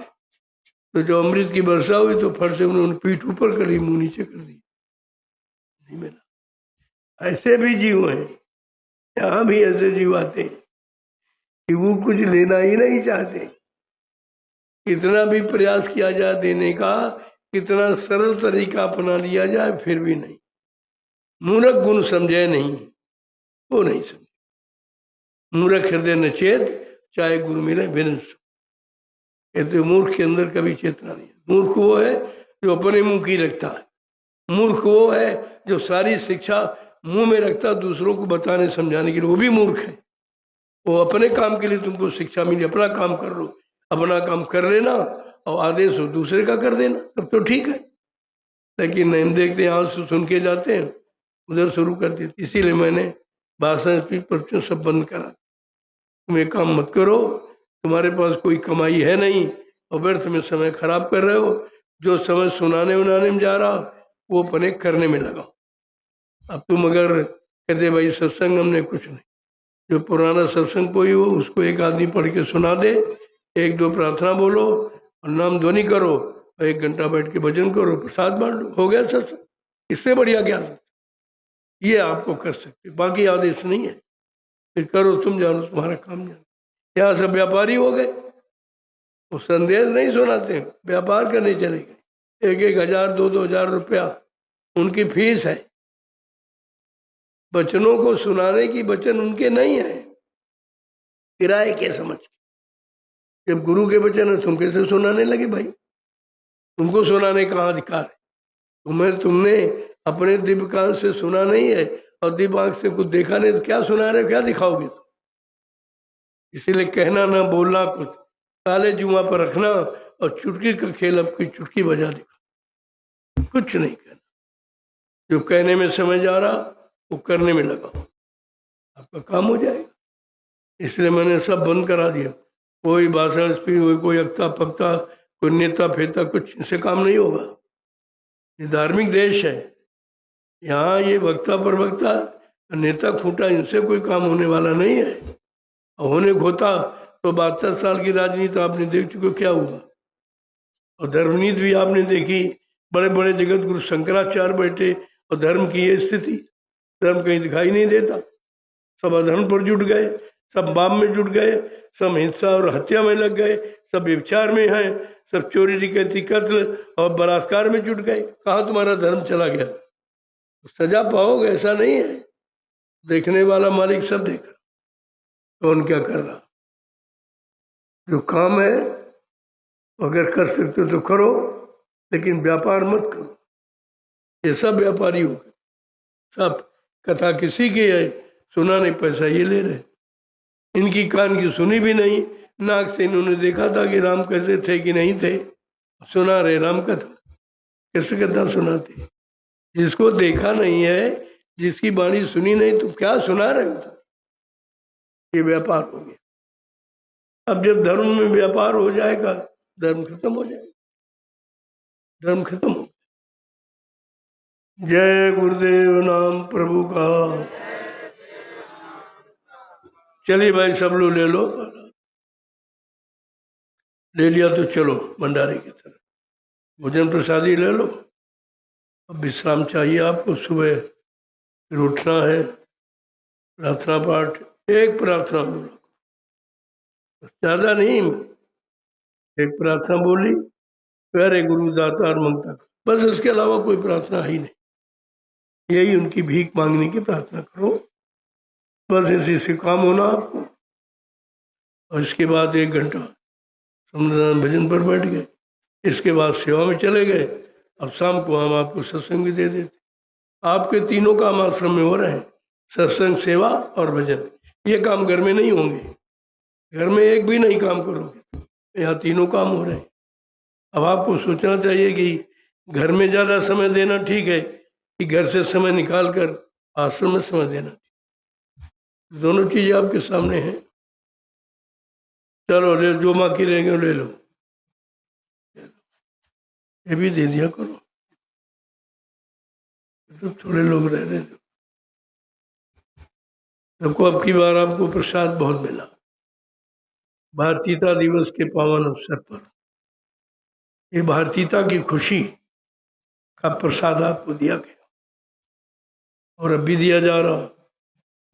और अभी प्रेमियों ने इतना बना दिया है, कभी वो 10-15 दिन चलेगा, मिलता रहेगा प्रसाद। बात का हमेशा ध्यान रखो।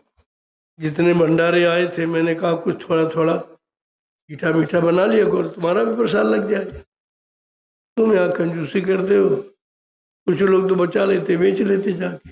बताइए इनसे ज्यादा पापी कौन है? एक तो देते नहीं, जो लोग देते हैं उसका नाजायज प्रयोग तो भोगना पड़ेगा आपको। ये कर्जा है, ये पराये धन, बहुत कर्जा बड़ा। इसलिए कहा गया पराये अन्न के बड़े बड़े दांत, भजन करे तो बड़े, नहीं तो फरे हाथ।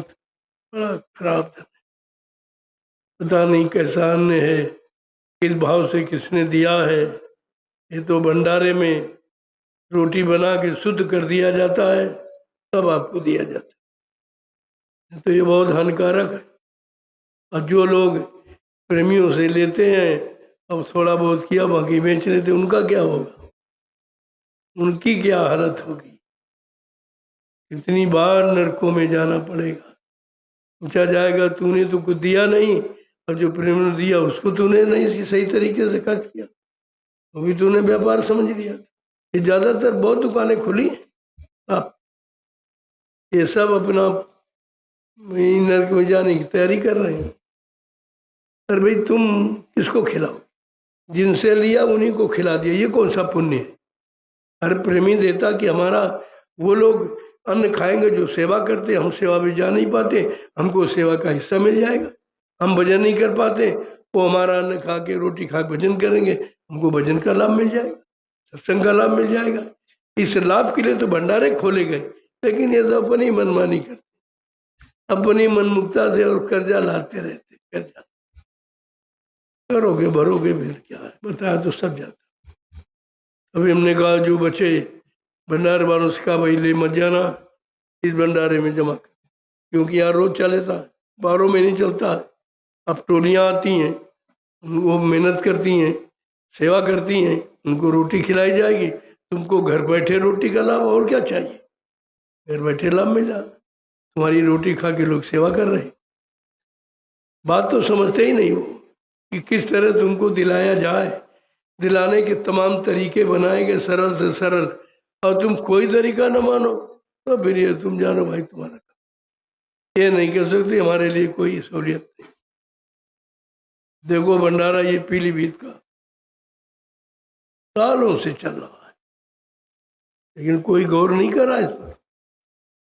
पीलीभीत के जिले के लोगों को इतना अच्छा मौका है कि चलो तुमको आना भी नहीं है, तुमको यहाँ कुछ करना भी नहीं है, अगर तुम्हारा समय से सहयोग आ जाए तो लाभ तो तुमको भी मिल जाएगा। लेकिन नहीं, किस्मत में नहीं है तो ऐसे भाव भी नहीं बनेंगे। जब भाव नहीं बनेंगे तो भक्ति नहीं होगी, भक्ति नहीं होगी तो शक्ति नहीं होगी, शक्ति नहीं होगी तो मुक्ति नहीं होगी, ये कुछ काम नहीं होगा। केवल यही भंडार चल रहा, राष्ट्रीय भंडार तो अपना है ही पूरा, तो लेकिन ये एक जिले का भंडारा केवल पीलीभीत का। देखिए पहले हमने अचानक इनको बुलाया हो, ये नहीं कभी कहा कि हमारे पास अनाज है कि नहीं, तुरंत चलती। मैंने कानपुर बुलाया, वहां चले गए, जहां बुलाते हो वहां पहुंच जाते। इसको कहते हैं भक्ति, इसको कहते हैं भक्त, इनका काम होगा। बाकी तो वैसे रह जाओगे देखते हुए, वो तो निंदा आलोचना बुराई में जुटे पड़े हैं, वो पर गंदगी इनकी ढोरे अच्छा कर रहे हो, फिर में गंदगी ढोरे तुम्हें करना तो कुछ है नहीं, जो कर रहा उसकी और गंदगी उठा रहे हो। यही आदतें तो लोगों के अंदर रह गई, नहीं तो इतना बड़ा जनसमुदाय किसी के पास नहीं था, 45 करोड़ का। हिंदुस्तान का पूरे विश्व में किसी राजनीतिक किसी धार्मिक पास इतना बड़ा समर्थन नहीं था। इसीलिए आपसे कहा गया था मैंने इतना बड़ा जनमत तैयार कर दिया है, तुम्हें परास्त करने वाला कोई नहीं। लेकिन मेरे इस आध्यात्मिक बगीचों को संभाल के रखना, एक भी पेड़ हटने मत देना। कितना बड़ा इशारा था, कितनी बड़ी तपस्या, कितना बड़ा संघर्ष।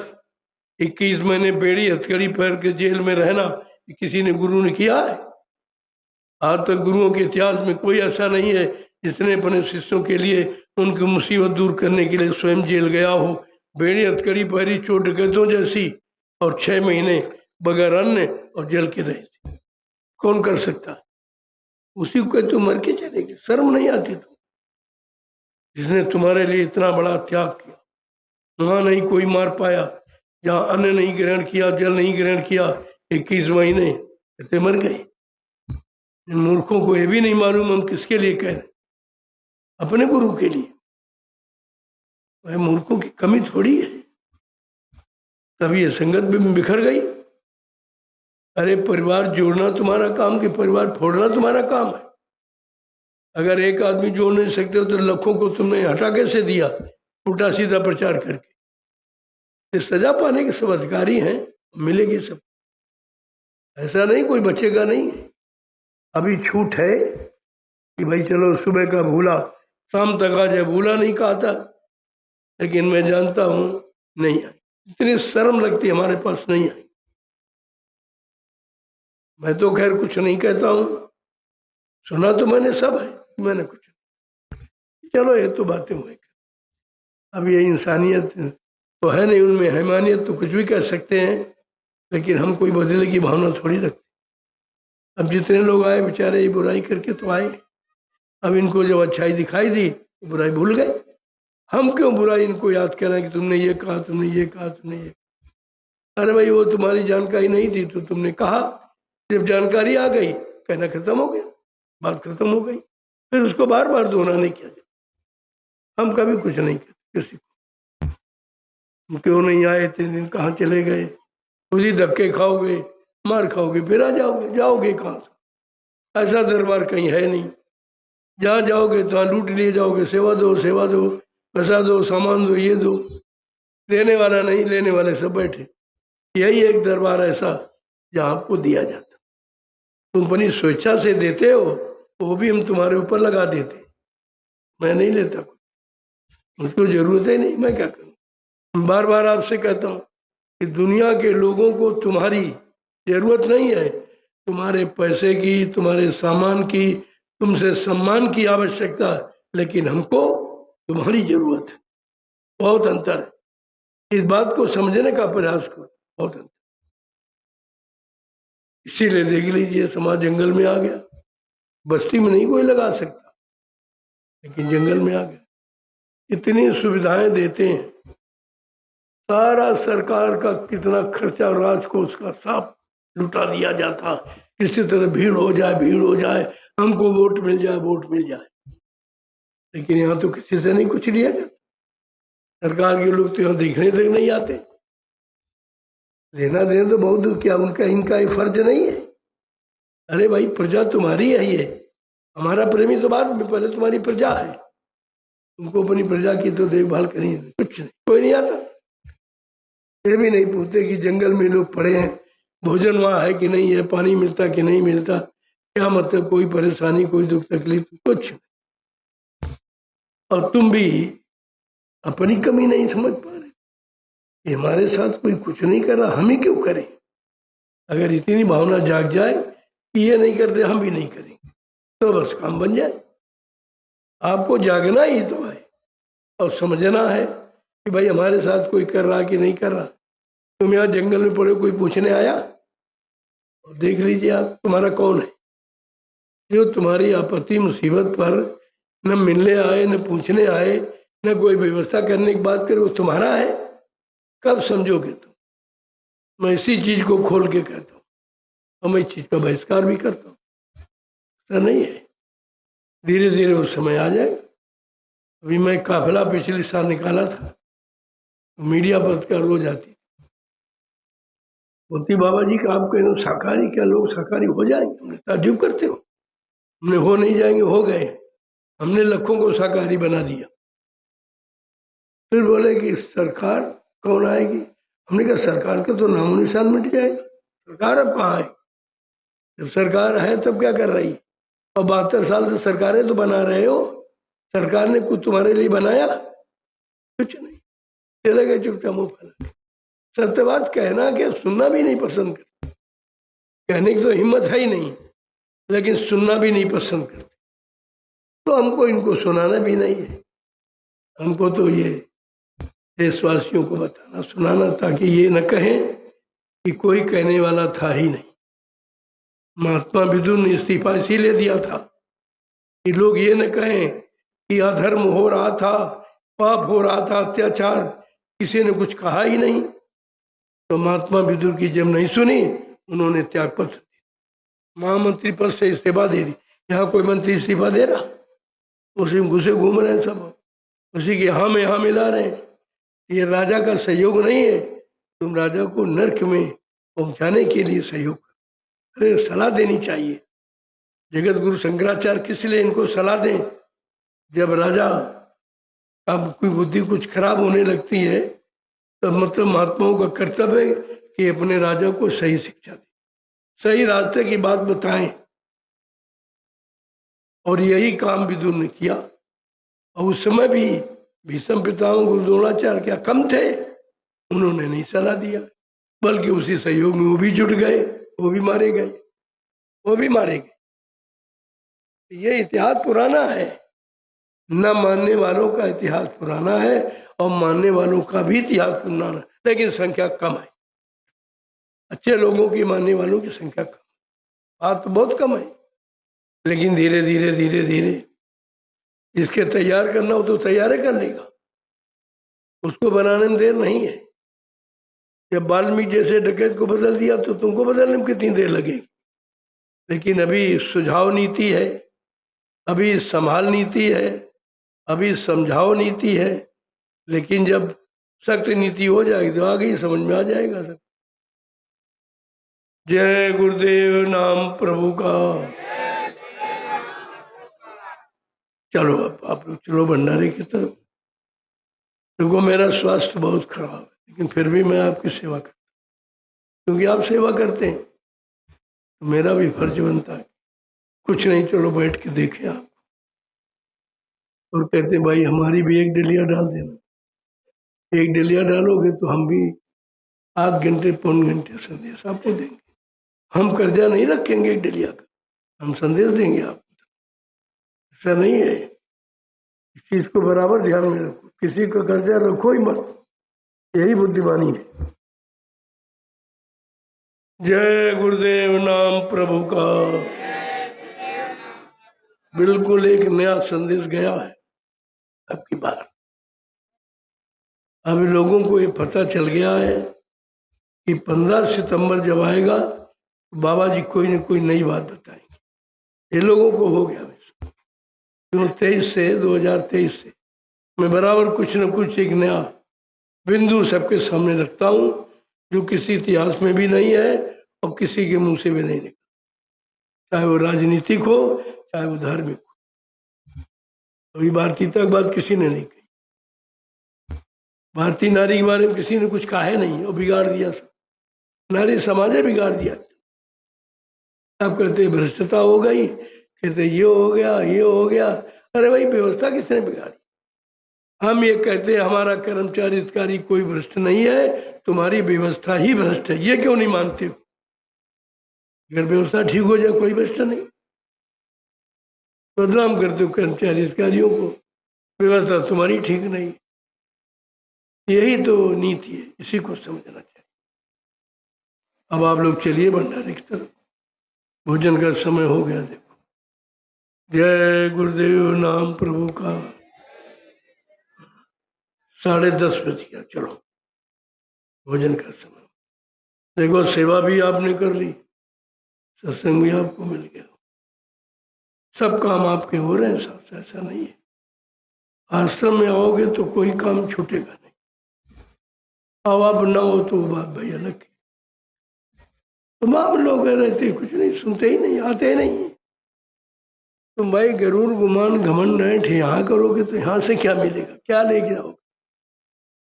अरे कुछ लेना है थोड़ा नम्र बन के रहो। बगैर नम्र बन के, बगैर दीन बन के तो मिलते कुछ नहीं। अहंकारी गुमानी घमंडी को कभी कुछ नहीं मिला, केवल मौत मिली है और कुछ नहीं मिला। यही इतिहास आपका बता रहा। ये संत मत है दीनता का। दीन गरीबी धार तेरे भले की कहूँ, मान प्रतिष्ठा छोड़ तेरे भले की कहूँ। ये सिद्धांत है। ये दोनों सिद्धांत अभी किसी में नहीं आए, इसीलिए आप खाली हो, कुछ तुम्हारे पास है नहीं। न सत्संग है न भजन है, कुछ नहीं है, क्योंकि आप कुछ मानते ही नहीं।